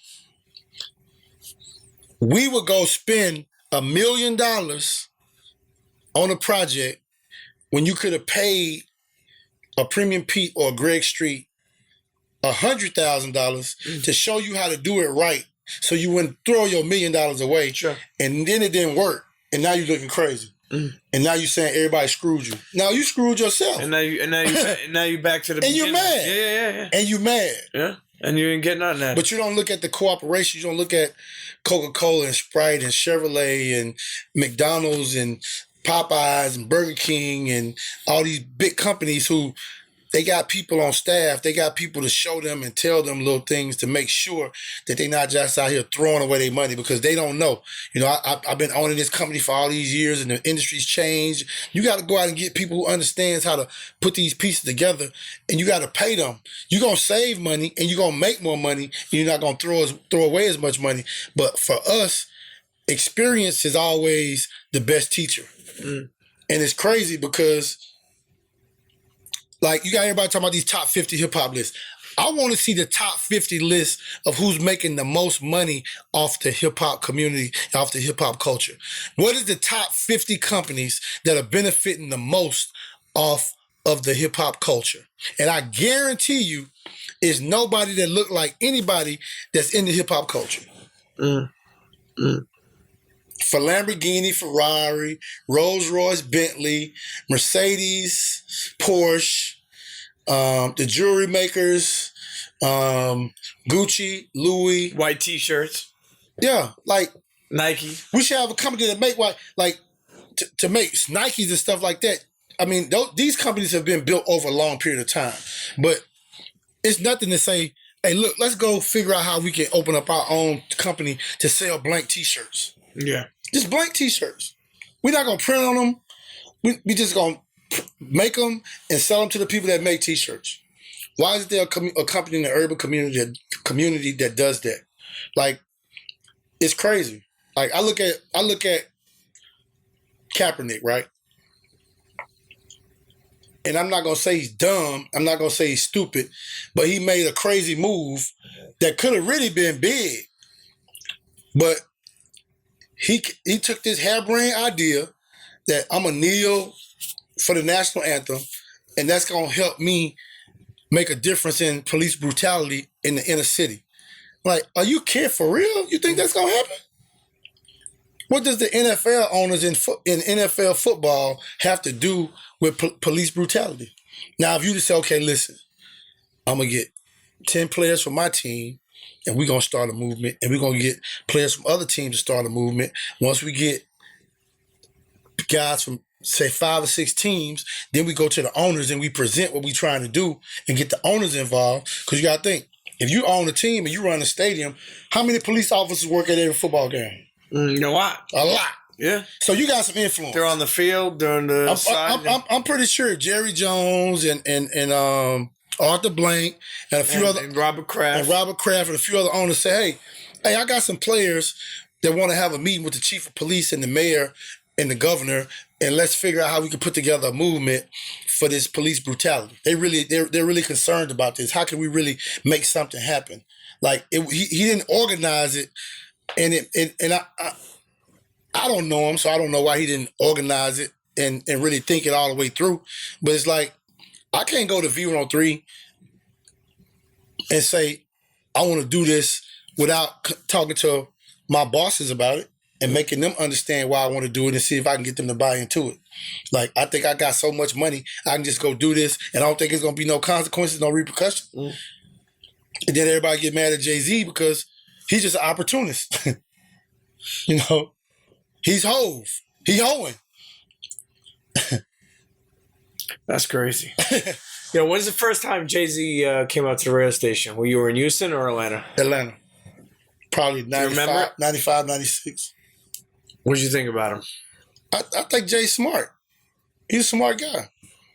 He's a smart guy. I mean, you can't. One thing that we got to stop doing is trying to analyze and figure out something from the outside looking in, not knowing everything that's really going on. You can't look, if 10 people look at one thing, they're going to see 10 different things. You know what I'm saying? One of the worst things in the world, when Master P said, I sold all these records out the trunk of my car, and everybody started thinking I can sell them. Like, y'all understand, y'all think this man went out and sold 1 million records out the trunk of his car. Y'all really believe it because he said that. So you think because he said that, or you saw him say that, and you think he did it, now you're going to go out here and try to do it. And you're going to be successful. You're going to have this big independent label. Nah, Master P had a big successful company because he had an uncensored deal for his distribution through Priority, meaning they had to put out every record he brought to the table, how he wanted to put it out. But he ain't never tell you that. He just told you, I sold all these records out my car independent, and you believed it. And you went out here and tried to do it. But that makes it harder for other people trying to emulate that. You know what I mean? Yeah, people trying to emulate it. You know, it's because we don't do the research. We don't do the research. We don't want to hire a consultant. We don't want to take advice from somebody who can help us really put us in the right direction and understand the value of that. Like, I was telling in 2002 when Outkast put out Speakerboxxx Love Below, that was actually my idea. And it wasn't really about trying to create the biggest selling album in hip hop. I knew that for every album they sold, it would be counted as one. I knew that because it's in the same package. But my whole vision for that was I didn't want the media to tear them apart. So my idea for the double solo album was I didn't want the media to put Big Boy against Dre and Dre against Big Boy. That was the real reason, because if you put the albums out separate and one sells more than the other one, then you create you tear up an iconic brand. Because at the time it wasn't what it is now. But if you're looking into the future, you're looking at the vision. If this brand continues to get big, you guys got to stick together.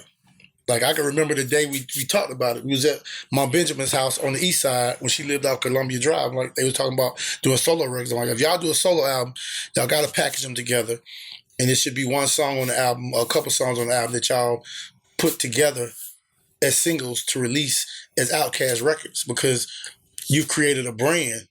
You know what I'm saying? When you pray for a blessing and you finally get it, you don't just get so egotistical to where you say, well, I'm gonna do this by myself. I don't need you anymore, because you created something.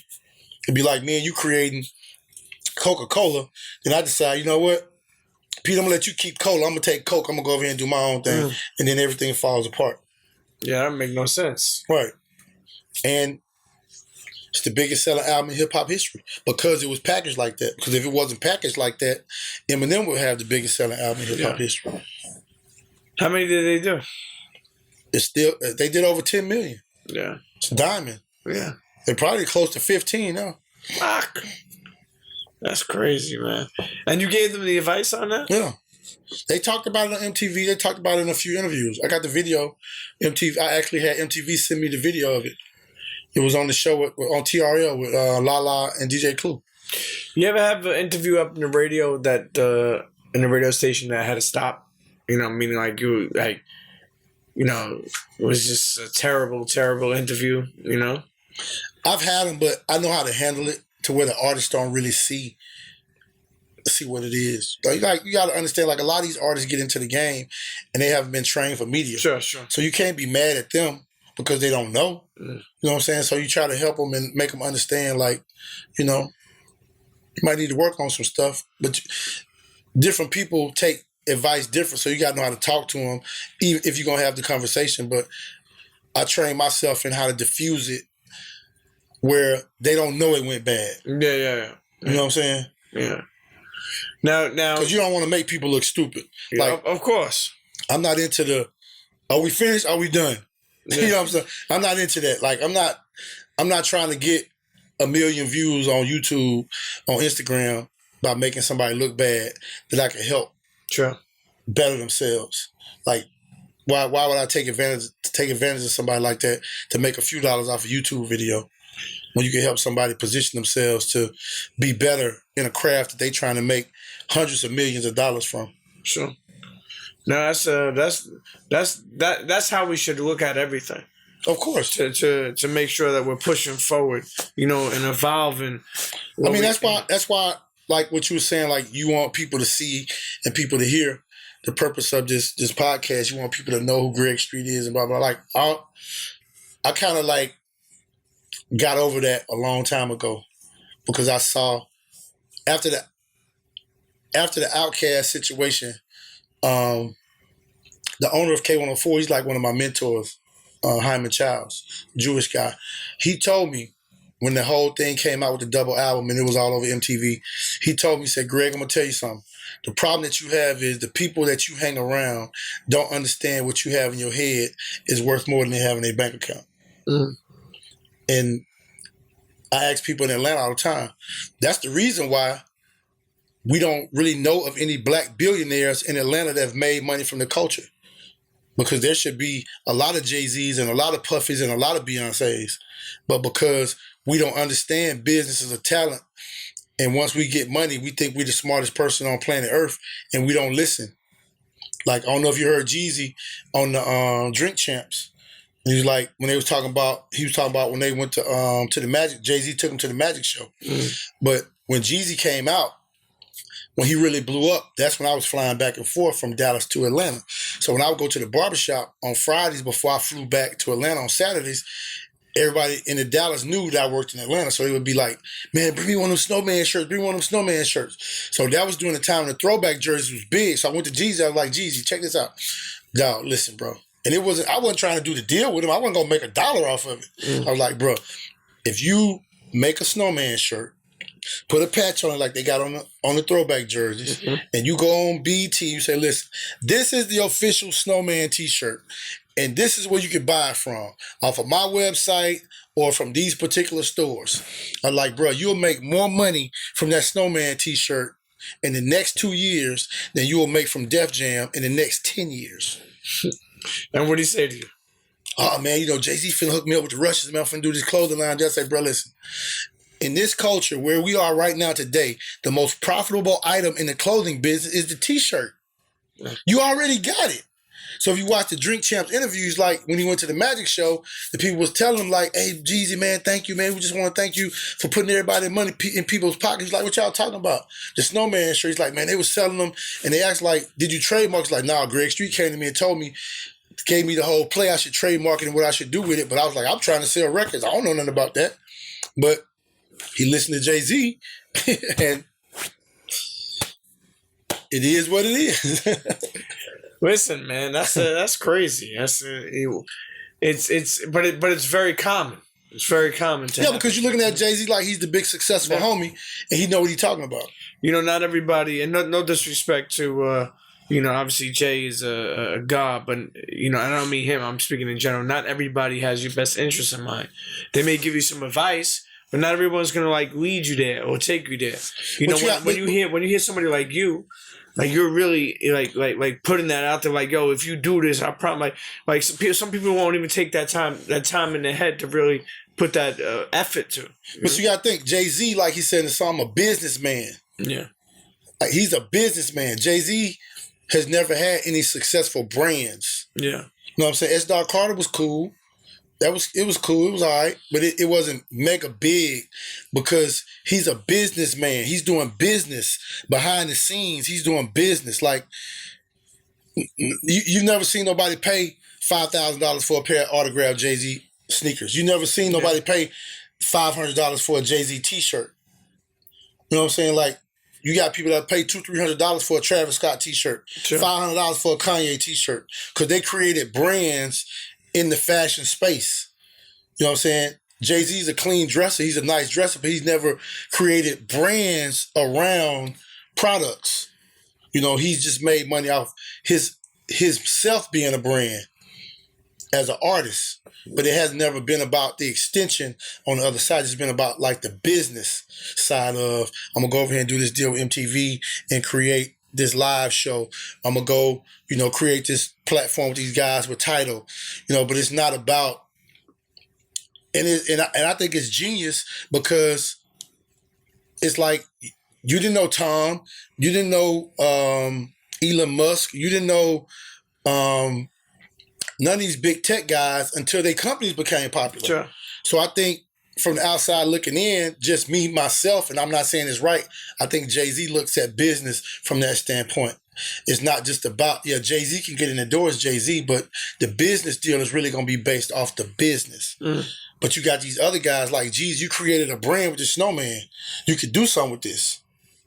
This could be big. This could be huge. But I understand why wouldn't he get somebody that can help him with it then? If you're not going to do it, then why don't you just get somebody? Like we spoke about. Because once you start thinking you're the smartest person, and because you got the money and you became successful, you don't understand that Premium Pete could come to you with an idea that can make $100 million. Sure. And he may only want 10%. Yeah. Because it's really based off of your back. Sure. But you don't see it. And if you can make $100 million, it's a lot of moving parts in that $100 million. So, like, people look at record deals like, oh man, you got screwed because you only got 12%, you only got 12 points, you only got 15 points.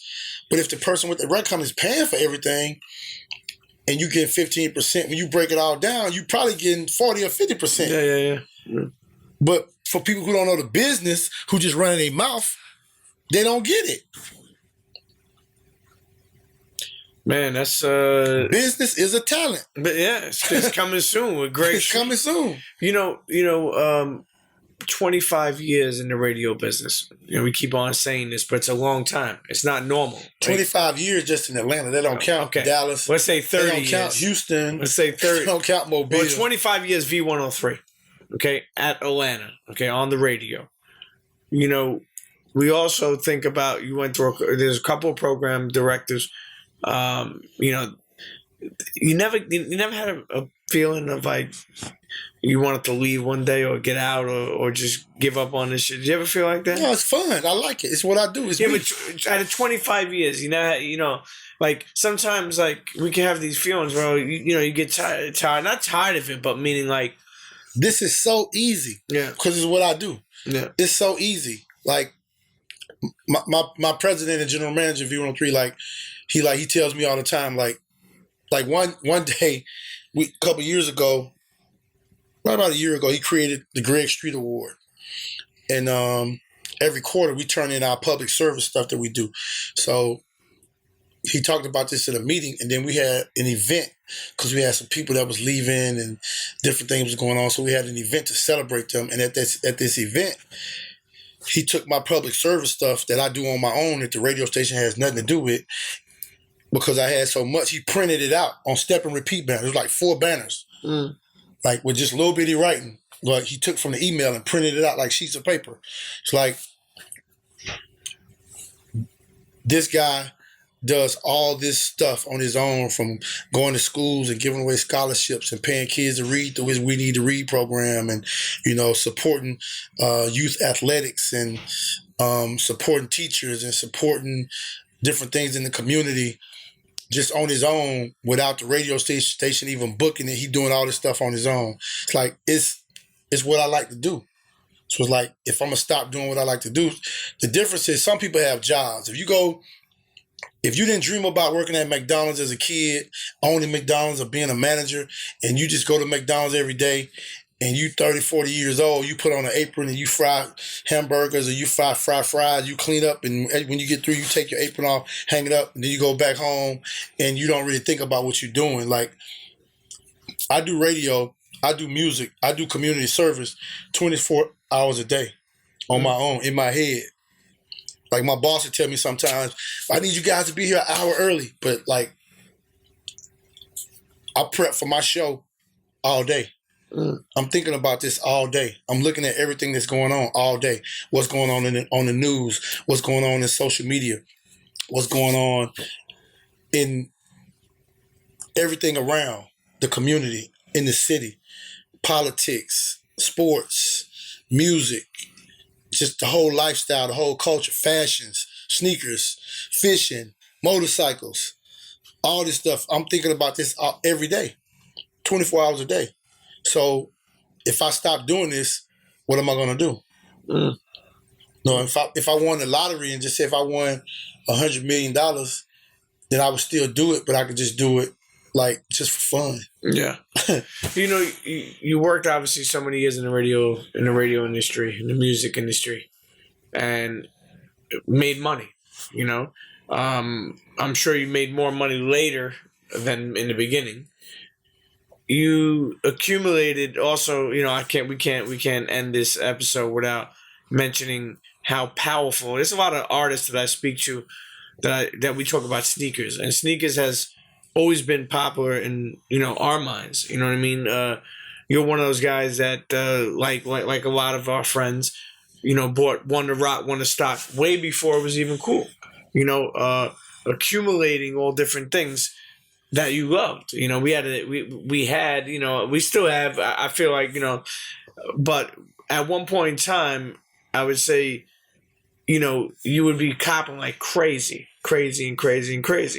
to a collection, and shouts to G-Rock. I know he had that shoe game video where it was like what, 3 or 4 parts. Well, actually, the first Show Me Your Collection video was on the shoe game. I did it on the shoegame.com. And just to give you a brief history of that whole situation, when I started Sneaker Friends was actually a party to celebrate the launch of a website called sneakershow.com. But the guy who built the website for me, this was like before blog sites was popular.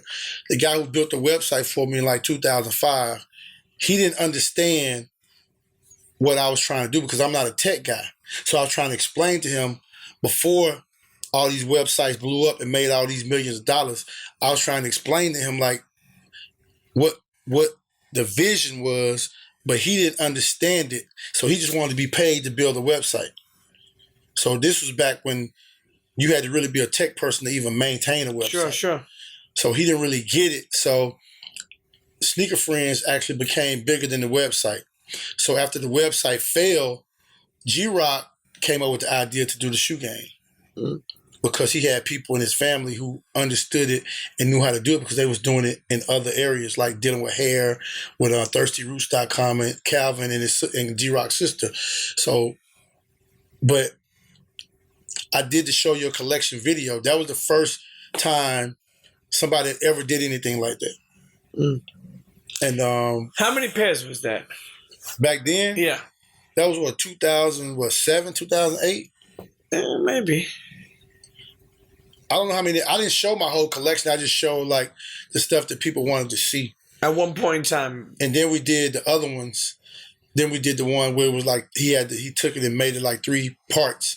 And then I did the one with George Kill for Nice Kicks. Yep. Shouts to Nice Kicks. Shouts to George. I did that one.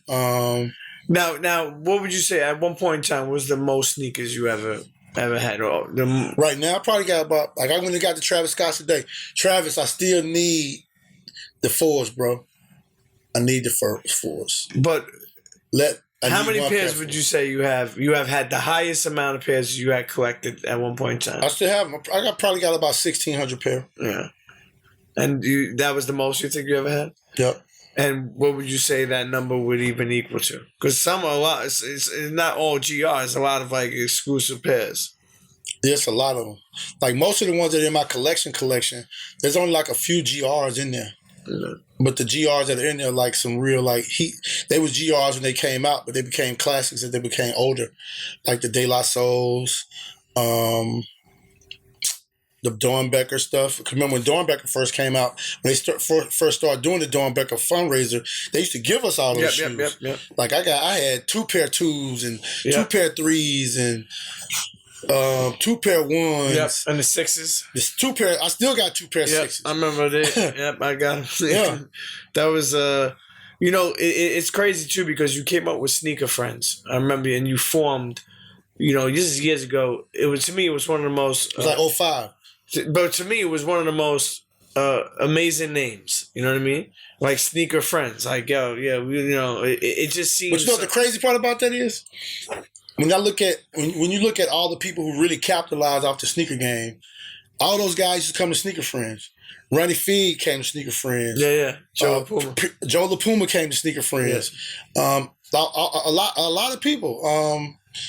KO from ATL. And Windy City Soul. P. Yeah. P actually gives me credit for it because Windy City Soul, Pete from Chicago, he sold Rick Ross some shoes. Yeah, I remember that, yeah. And Rick Ross took a picture and he posted, he's like, "Street, man, that changed my life." And he always talks about that.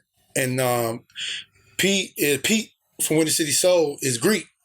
And I can remember Sneaker Friends being like on the Greek holiday. And he's like, I told my girl, we coming. Like, we coming to Sneaker Friends. And he came and like, just all the relationships from that whole situation, like from Dave Jeff. Yep, shouts to Dave Jeff. Mafia from Sneaker Freak. I flew her over one time from Amsterdam. Joe LaPuma. Myself. I fought you, Clark Kent, Mayor, Franelation. All day. Like, it's like, I want to, my next step with that, what I want to do, and I hadn't talked about this on a public platform, but I'm going to talk about it on your platform because, like, you was a real supporter. Like, Pete always came. He always showed up. He always did anything he wanted to do, and anything, not just anything he wanted to do, he always did things to try to make Sneaker Friends better. Like, to hook up with New Era, we had a hat. Been trying to get back with New Era. The guy, Cal, who's my person who I was over there with, he left, so we hadn't did a hat. But like, just to watch all those relationships, like to do a Sneaker Friends collaboration with Adidas with Greg Bethard, and then to create a relationship with Wex and the New Era hats, and just the things that we were able to do with it. We went to Toronto. We did it at the New Era store downtown Toronto. It's like, and the guy from Charlotte, from the Bobcats, hit me on Facebook. Yes. We went down there. We went to Charlotte and did one at the arena for the Bobcats with them, and like just to watch what it evolved and what it came to for SneakerCon and all these people, like, we knew what we had, but it's like with the music business, we just couldn't get the team together to make them understand what it could be. But like looking back on it, it's still not too late because the next level of it is coming. We're gonna do, and Premium Pete is gonna be a part of it, not just a part of making it happen, but a part of it financially, whatever part he wants to play. We're gonna do the Sneaker Friends Hall of Fame. That's gonna be the next level. We're gonna bring it back annually. I hadn't did it in a few years because remember they remodeled State Farm Arena because I had a partnership with the Hawks and with the Phillips Arena before they changed it to State Farm Arena. So like really just getting the right location and making it. But like when you came to Sneaker Friends, like SneakerCon and all that stuff is dope, but Sneaker Friends was really on a whole nother level. Sure. We was on a whole nother level, like, you know, with the autographed sneakers from Raekwon and Big Sean and Just Blaze DJing and Clark Kent DJing and the different people that just showed up. Big Boy, Outkast, Dre came before. Big Boy came. Just came. Like, it's not people I was paid to come. They just came. Bone Crusher, Killer Mike, Dallas Austin. Diamond D. Diamond D. Just the people that just showed up. Jason Jeter. Jason Jeter, Rick Ross. So Yellow Wolf. B.O.B. So we're gonna bring it back and you know what's crazy too? You know, and one thing I've always admired about you as a friend is you're a hustler and you do like 8 things. And I feel like, correct me if I'm wrong, Sneaker Friends was special. It's always special to me. You know, think about like we got the Bill the Bill Lowe Gallery. We and Adidas sent the big shoe. Yeah, the big shoe. There was a lot of moments and memories. But check this out.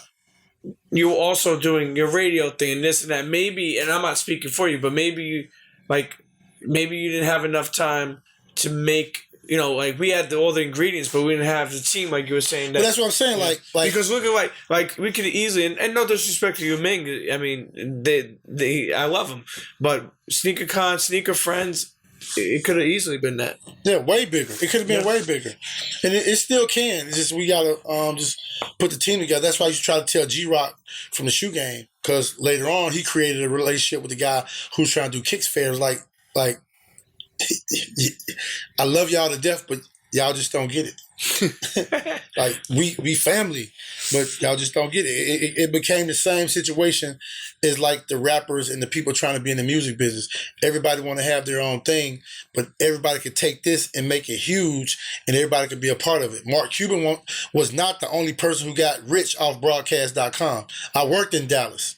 Every time I see Mark Cuban, he's singing 6 o'clock time for Street to Rock. Yeah. So a lot of people became millionaires at broadcast.com. A lot of people became millionaires at eBay. A lot of people became millionaires at Apple. A lot of people became millionaires at Instagram and Facebook and so on and so forth.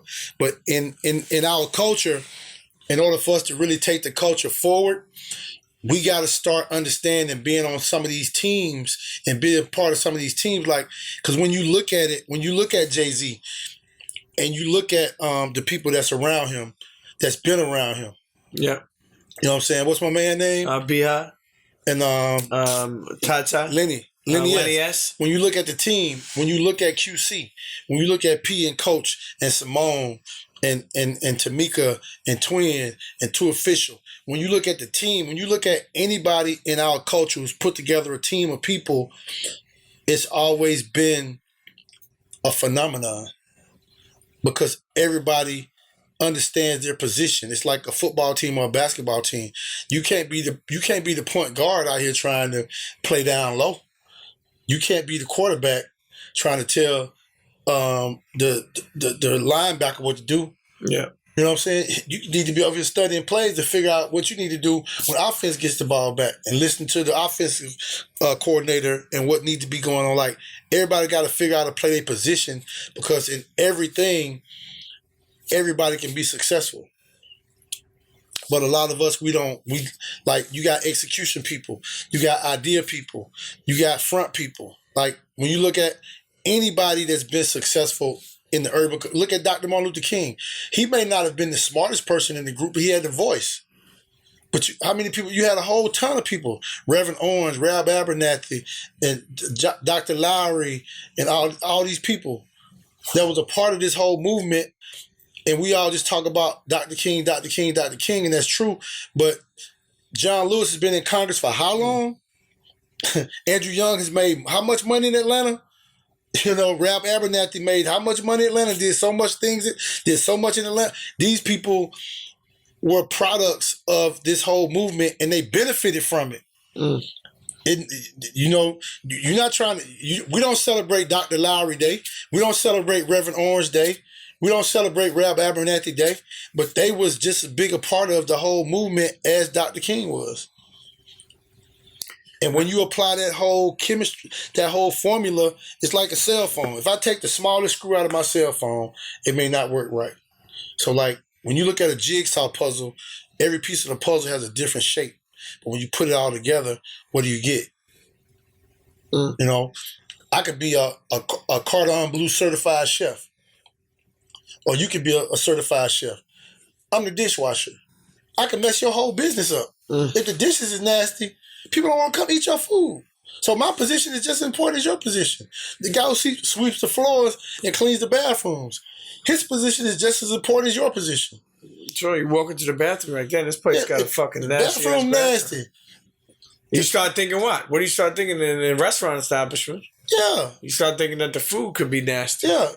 You can't go to Hell's Kitchen in Vegas and think that it's successful only because of the chef. Yeah. It looks nice. The atmosphere is cool. He may not even design it. Somebody else may be the designer. He's just a chef. But the design, the decor, the layout, the way it flows, the way the menu looks, how it's put together, all that is just as important as the chef. And none of those people was on TV. But I bet you they are rich. That's right. The business is, what's the name of the thing? Business is a talent. Business is a Talent by Greg Street. I want you to pay attention to that. Keep him at DJ Greg Street. Keep it locked to what Greg Street is doing, because not only is he a seasoned vet, but he's a good dude, man. If that audio didn't work before, and obviously this is moving and grooving, you know, born in Hattiesburg, Mississippi, Mobile, Alabama, Houston, Texas, Dallas, Texas. And then move Atlanta, Georgia. You know, and not that this may be a question, obviously, that could be simple, but you're born in Mississippi, and to where you are now. Did you ever envision that? Did you ever think like that this could be possible? That you could be successful. That you could help add value to the culture, and that you could do what you love for a living. Yeah. I believed it because I studied it. I was a student. Until the day I die, I will remain a student of the game. The day you think you know everything and nobody can teach you anything, and my mother used to tell me something all the time. You can learn from anybody. You can learn from a dog if you sit there and watch him long enough. No, you can learn from people who do wrong. You can learn what not to do. You can learn from people who do right. You can learn what to do. So it's all types of ways to understanding that remaining a student is one of the major keys to success. I read about it. I read about Tom Joyner. I read about Russ Parr and just the different people. And I studied the music business and I studied the radio business, and I understood that in order to be successful in radio, I need to make sure that I'm an integral part of the sales department, making sure the radio station make money, making sure I bring money to the table, not just from being the number one rated personality for years and having the biggest numbers, but actually having relationships with clients and relationships with people that will come into the radio station and say, hey, I talked to Greg Street, he gave me some good ideas, and I think we should do this. I want to be on y'all radio station. I want to do this. I want to do that. I want to do this. Or just giving ideas I've given away multi-million-dollar ideas that I could have done myself because I know what it creates in certain situations when you try to do everything just for yourself. Sometimes you got to understand the game that you're playing, the system that you're playing in, and how it works. Because it's not about making a whole lot of money. I heard Jay-Z say this. It's not about selling one album, selling 10 million. I'd rather sell 10 albums, 1 million copies of 10 albums than 10 million copies of one album.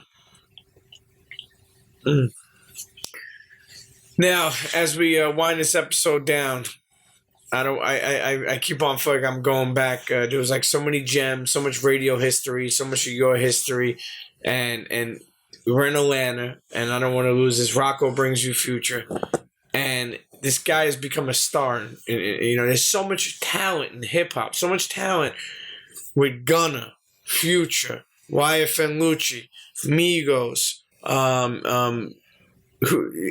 CHEA, Young Thug, Atlanta. Like, is fucking powerful. It's because of Atlanta.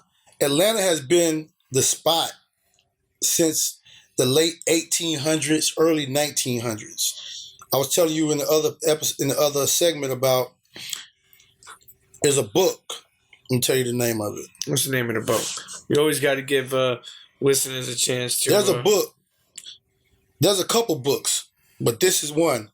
It's called Going Against the Wind. It's a pictorial history of African Americans in Atlanta. And it shows you like Peachtree Street back in the early 1900s. It talks about this guy who was a boxer back in the early 1900s who was a championship boxer, and he built this big house on the west side, and he had nice cars and nice stuff. And I remember when I first came to Atlanta,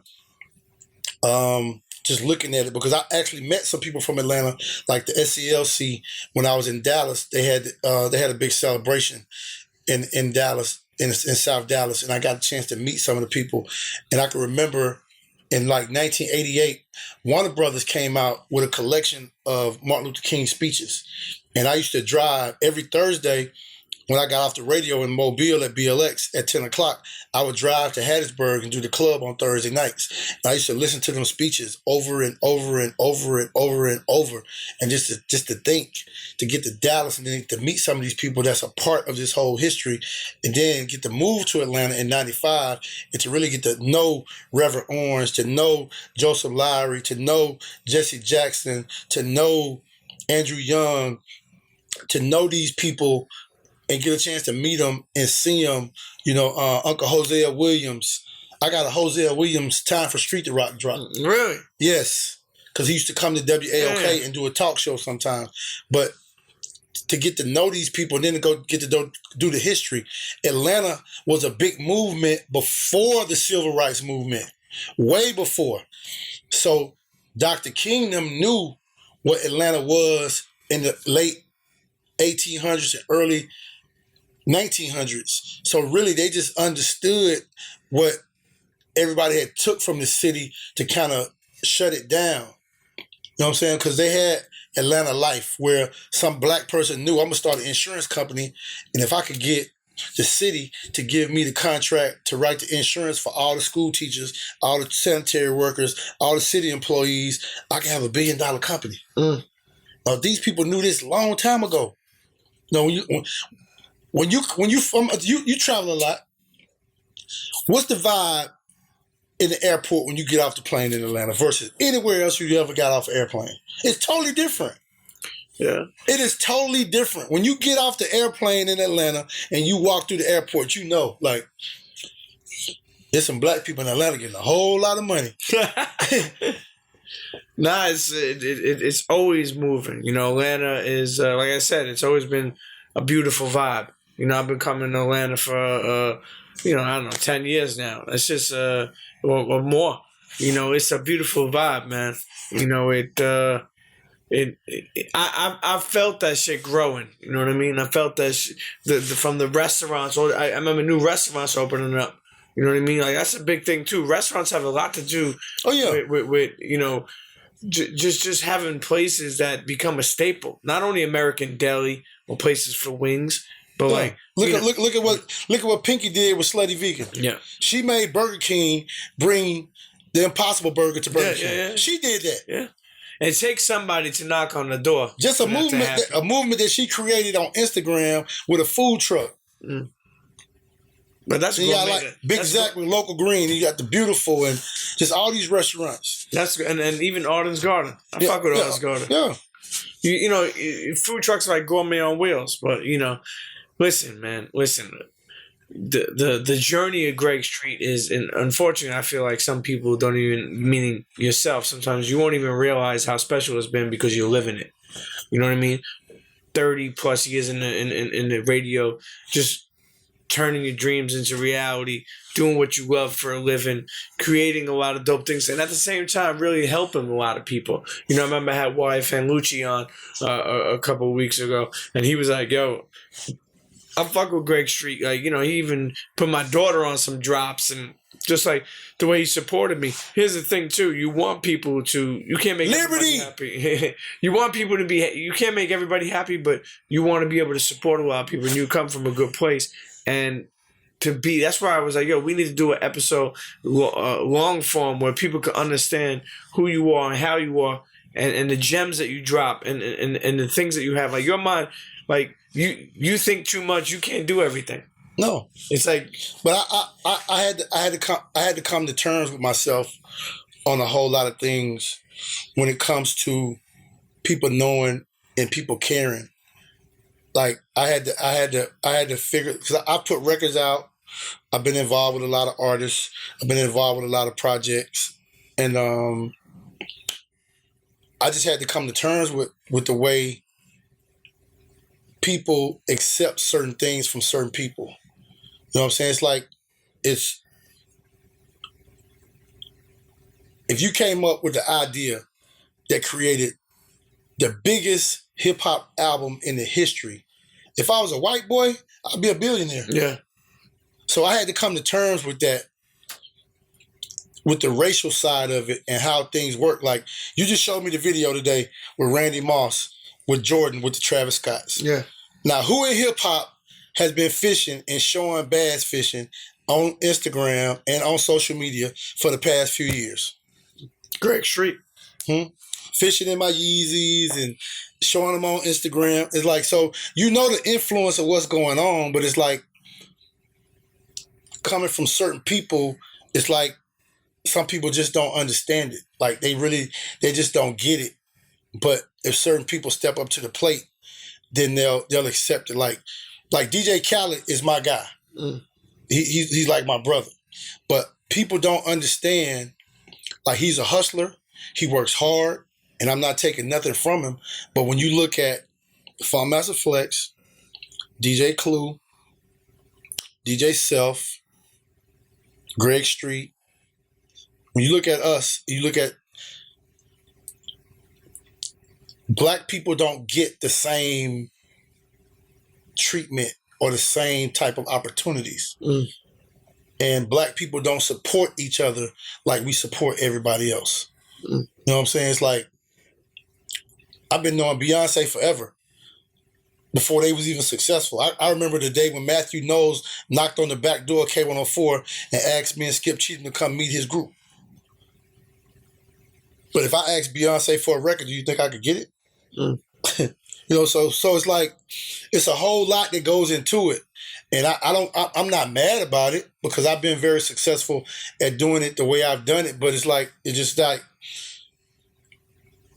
you have to understand how to build it to where you can be satisfied with what you built, and you can be satisfied with the success, because from the hip hop culture, and we talk about all this hip hop culture stuff, but we as a people in the hip hop culture that creates all this stuff, we don't get it. Like, Marshawn is my guy. Marshawn made a video the other day talking about Tekashi 6ix9ine getting a $10 million deal. Yeah.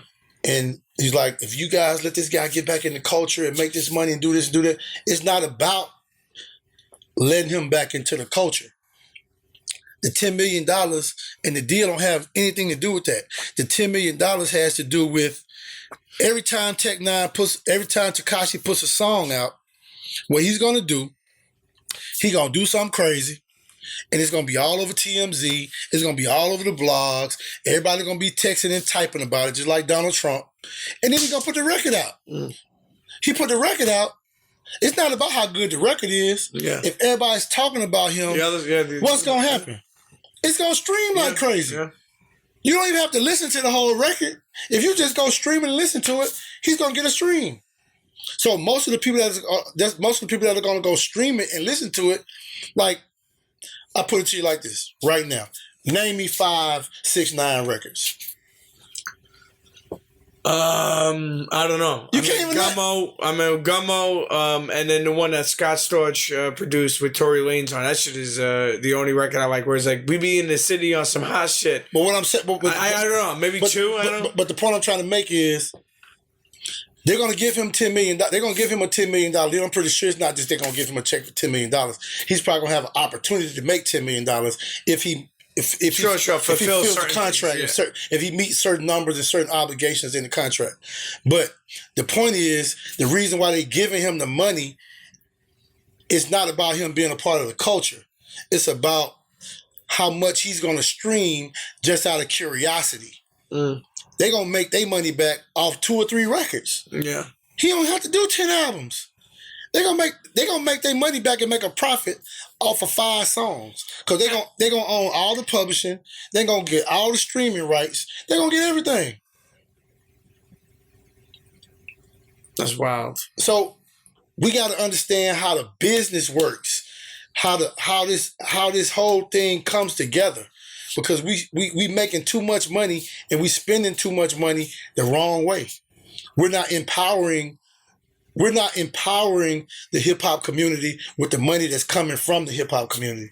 We're just throwing it away. Like prime example. Okay, Rocco and Future went through their thing. Yeah. How much money do you think they spend in legal fees? Big money. Each one of those lawyers that got all that money, what did they have to do with what they created? Nothing. See my point? Some lawyers made millions of dollars negotiating a deal to separate these 2 guys from a business deal that they created themselves. That goes on in hip hop all the time. All the time. Almost in every situation. The situations that don't go through that are looked at as being genius. And there's nothing genius about it. It's just doing good business. Sure. If me and you making millions of dollars and I want to restructure the deal, are you going to be mad at me? You might be upset for a minute, but you still making money. Yeah. And if it makes sense, it's cool. So why we just can't talk about it and figure this out ourselves instead of spending $1 million, $2, $3 million with this lawyer, $1 million, $2, $3 million with this lawyer, and they're gonna be playing golf together, talking about us. Yeah, because we're some about the idiots. case, yeah. I mean, that's real life gems, man. Yeah, that's real life gems. Listen, Street, man. So many stories, man. I'm glad we got the recorder working on this one. We in Atlanta, Internet. We this is live from the hotel downtown Peachtree Street. You know, I hope the first one's good. If it is, I'm gonna mesh it into this episode. Yeah, we had some technical difficulties, but check this out too. I want to make sure we mention this before we get out the podcast. Premium Pete, and it kind of I talked about the racial side of people not being able to get the credits and the accolades for what they do.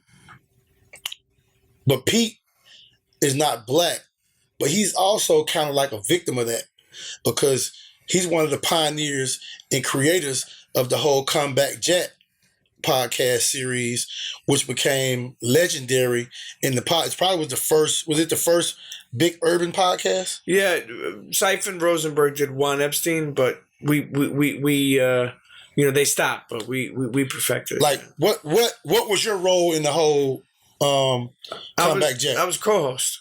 But I mean, as far as the whole foundation, the beginning of it. Oh yeah, we started as a what's it called, the online radio show.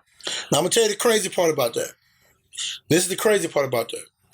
You was a part of that. You was part of of creating it, developing it, and I don't know specifically, but I guarantee you, even at the height that podcasts have grown to in 2019, that your numbers on your podcast are probably nowhere close to where the numbers were with Combat Jet. Yeah, no, well, that's legendary. People still listen. Yeah, for sure. You know, oh, you mean my numbers are bigger now than then? No. The numbers then are bigger now. The numbers back then with the Combat Jet podcast were bigger than the premium. Yeah, there's a lot because people still go back to listen. There was like a blueprint of a lot of stuff there. You have to understand something. I say this all the time. We had Chuck D come on. Ice-T, LL Cool J, J. Cole did very few interviews for 2014 Forest Hill Drive that, and did us, Letterman, and Angie Martinez. Not Letterman, you hear me? It was Letterman, you're right, fuck, it was Letterman, damn. But anyway, the point I'm trying to make is when you would call a Chuck D or Ice-T or Rakim or whoever, when you would call these people, they didn't even know what the fuck a podcast was. So when they came and sat down on the couch, so to speak, and started kicking about their career, and people would learn more about them, it was one of the best marketing tools ever because people were like, oh shit, I forgot about that album. Go and buy that album. Right. I forgot this dude did this. Go and dig back in the catalog. The point I'm making is you ask someone now to come on a podcast, they're like, yo, like 90 people asked me last week, all right, I'll come on yours because I'm cool with you. People are going to come on who they pick and choose to come on now. Back then, don't get me wrong, we had the relationships, but it was also like we started moving and grooving and they didn't know what it was. So they came and just sat down and spoke freely. I always make that point because keep in mind, like I said, if you ask Ice-T to come on a podcast, not meaning you, in general, somebody they already know. Like everybody asks them. Right. Back then, like I said, it was like, yo, I don't know what the fuck this is, what y'all doing here. But it wasn't nothing different than radio. It was just longer form content. It was like going over the journey and career. It was learning that somebody like your favorite artist, like LL Cool J, like when he says, on certain certain tracks, what the fuck he fully meant. Because he didn't get a chance to fully explain that. And, we created something special, man. And bro, let me tell you, in this world, I travel all over on different things that I do. I go to Japan, there's people who love the Combat Jack show. People remember me from that. People remember Combat or whatever we did. And that's special, man, to create something that could live with people. And even my show, the things that I do, I have people, all over, like, thank me. I've a dude hit me the other day, talking about he listens to it with his son, you know what I mean? And thanks for all the gems and thanks for the pot. Like, to be honest with you, like, you're a radio guy, you're a hustler, you're an entrepreneur, you're a renaissance man. But I'll be honest with you, from my mindset and professionalism of podcasting, I heard tremendous gems in this episode. Somebody could learn something. Somebody could take that with them and help them in their life. That's the thing. We don't know what we're going. You don't know what other people are going through in their life. You know what I'm saying? I mean, it's crazy. Yeah. Like for me, and let me be clear too. You've done that for people 30 years in the radio business, and probably, I mean, you heard some of it. Like somebody, Street, I grew up on you. Street, thank you. I did this. Oh yeah, every day. But I'm saying, think about it. That's. But you were saying something. You were saying it's crazy. What? I was gonna tell you it's crazy. Like I'm gonna give you a prime example, like what I'm talking about, how people pay attention and don't pay attention. in 2013, 14, I came up with this idea, and nobody understood it. And the whole idea was, I went to Kelly G. I went to who's Kelly G? At BET. Okay, at BET. That's right. I went to Kelly G. I went to Stephen Hill. I told him about the idea. I even went to Ryan Glover at Bounce TV here in Atlanta. Nobody got it. And I was like, I'm going to finally do it. And when I do it, I'm just going to do it. And it's not going to get the recognition that it should get, but everybody's going to talk about it. And I know you probably saw it on my social media when I did the ride, when I rode my bike from Atlanta to LA for the BET Awards. Yeah. Like, nobody from BET ever even called me. Like, it's crazy. And I got people over there, like, they was tweeting me last week about the BET Hip Hop Awards. Yeah. Like, I always do the carpet. I always do the broadcast. It's like, could you imagine what kind of ratings that would have gotten on TV? Like, it would have been an incredible show. Like, on that Thursday before going into LA on that Friday, I did my show live from the Grand Canyon. Like, every day when I was on that trip, I did my radio show at 6 o'clock. That was the time when we stopped, ate dinner, and got ready to bed down for the next day. So just imagine what kind of content, and I produced a video to it myself, but to have a network or somebody behind it, like, it would have been crazy. So when I see people like Tyler Perry, and I see people in the industry like Irv Gotti, and people that are doing different things, like, I'm about to work on a fishing TV show, and I'm gonna do something with the bike stuff too. But it's like, it gets kind of difficult sometimes when you're dealing with people who don't understand how to watch outside the box. When I first came up with the idea, you gotta think, Sons of Anarchy was the biggest thing on TV. Yep. Like 13, 14. And nobody got it. The radio station didn't even get it. It's like, you gonna be able to do that? Like, yes, I can do it. Trust me. So the day I left, and I started posting videos and pictures, then my phone started ringing. Hey, can you send us some pictures? Hey, can you send us some videos? I'm like, we should have had these meetings before I left. Like, because I took a camera guy, and I had a driver on the road with us, so the camera guy could ride with somebody so he could get the footage. Yeah. So I mean, we had an incredible time on the trip, but like, that trip got nowhere near the coverage it should have gotten, and it's probably my fault, because I guess sometimes I'm not like the over salesman guy. Like, you know, sometimes we think the world sees what we see when we look in the mirror. They should understand it, or they should get it. Yeah. Yeah, like Ryan Glover from Bounce told me, like, we would never do a promotion that's promoting something about BET. I'm like, but you watch TMZ, you watch other networks, they talk about BET, and other people talk about each other all the time. It's like it has nothing to do with them. Some people actually is different. Man, listen, what's coming soon? The business of, what did we say again? Business is a Talent. Business is a Talent by Greg Street. That's coming soon. Again, internet. Listen, I told you, at DJ Greg Street, Twitter, Instagram. And I'm going to do something different with the podcast. I'm trying to, Intercom is a company, so I'm trying to figure out how to pitch this to them. This is my idea. I'm going to throw it out there. I know some people are going to try to bite it. I just want to make it a season. That's what I think you should do. I'm going to give you some advice off air of how we can make that special. It's going to be a season, but this is how I want to make it special. I want to make the episodes short. I don't want them to be long. I want them 15 minutes? I want them to be like 10 minutes. Okay. 10-minute episodes, so people can really listen to it and really get it and be looking forward to the next one. I like that. Listen, Street, man. So many gems, a seasoned veteran, 30 plus years in the radio business, sneaker friends, fishing, motorcycles, Rick Ross and really getting his career kicked off. Outkast helping him, with my other little brother, Sahai. Sahai the Prince, man. Where'd you hear Sahai first? Greg Street. Greg Street. People told me I was crazy when I first told, like, Sahai was one of the greatest. Oh, you crazy. I'm like, hey. But it all goes back to what we talked about. People don't see it. Everybody want to see what's popular and what everybody else is on. Like, you got to be able to see some of this. You got to be able to forecast some of this stuff. Like, not everything, but you got stuff that you believe in. If you got an ear, if you got an eye, that's where the genius comes in.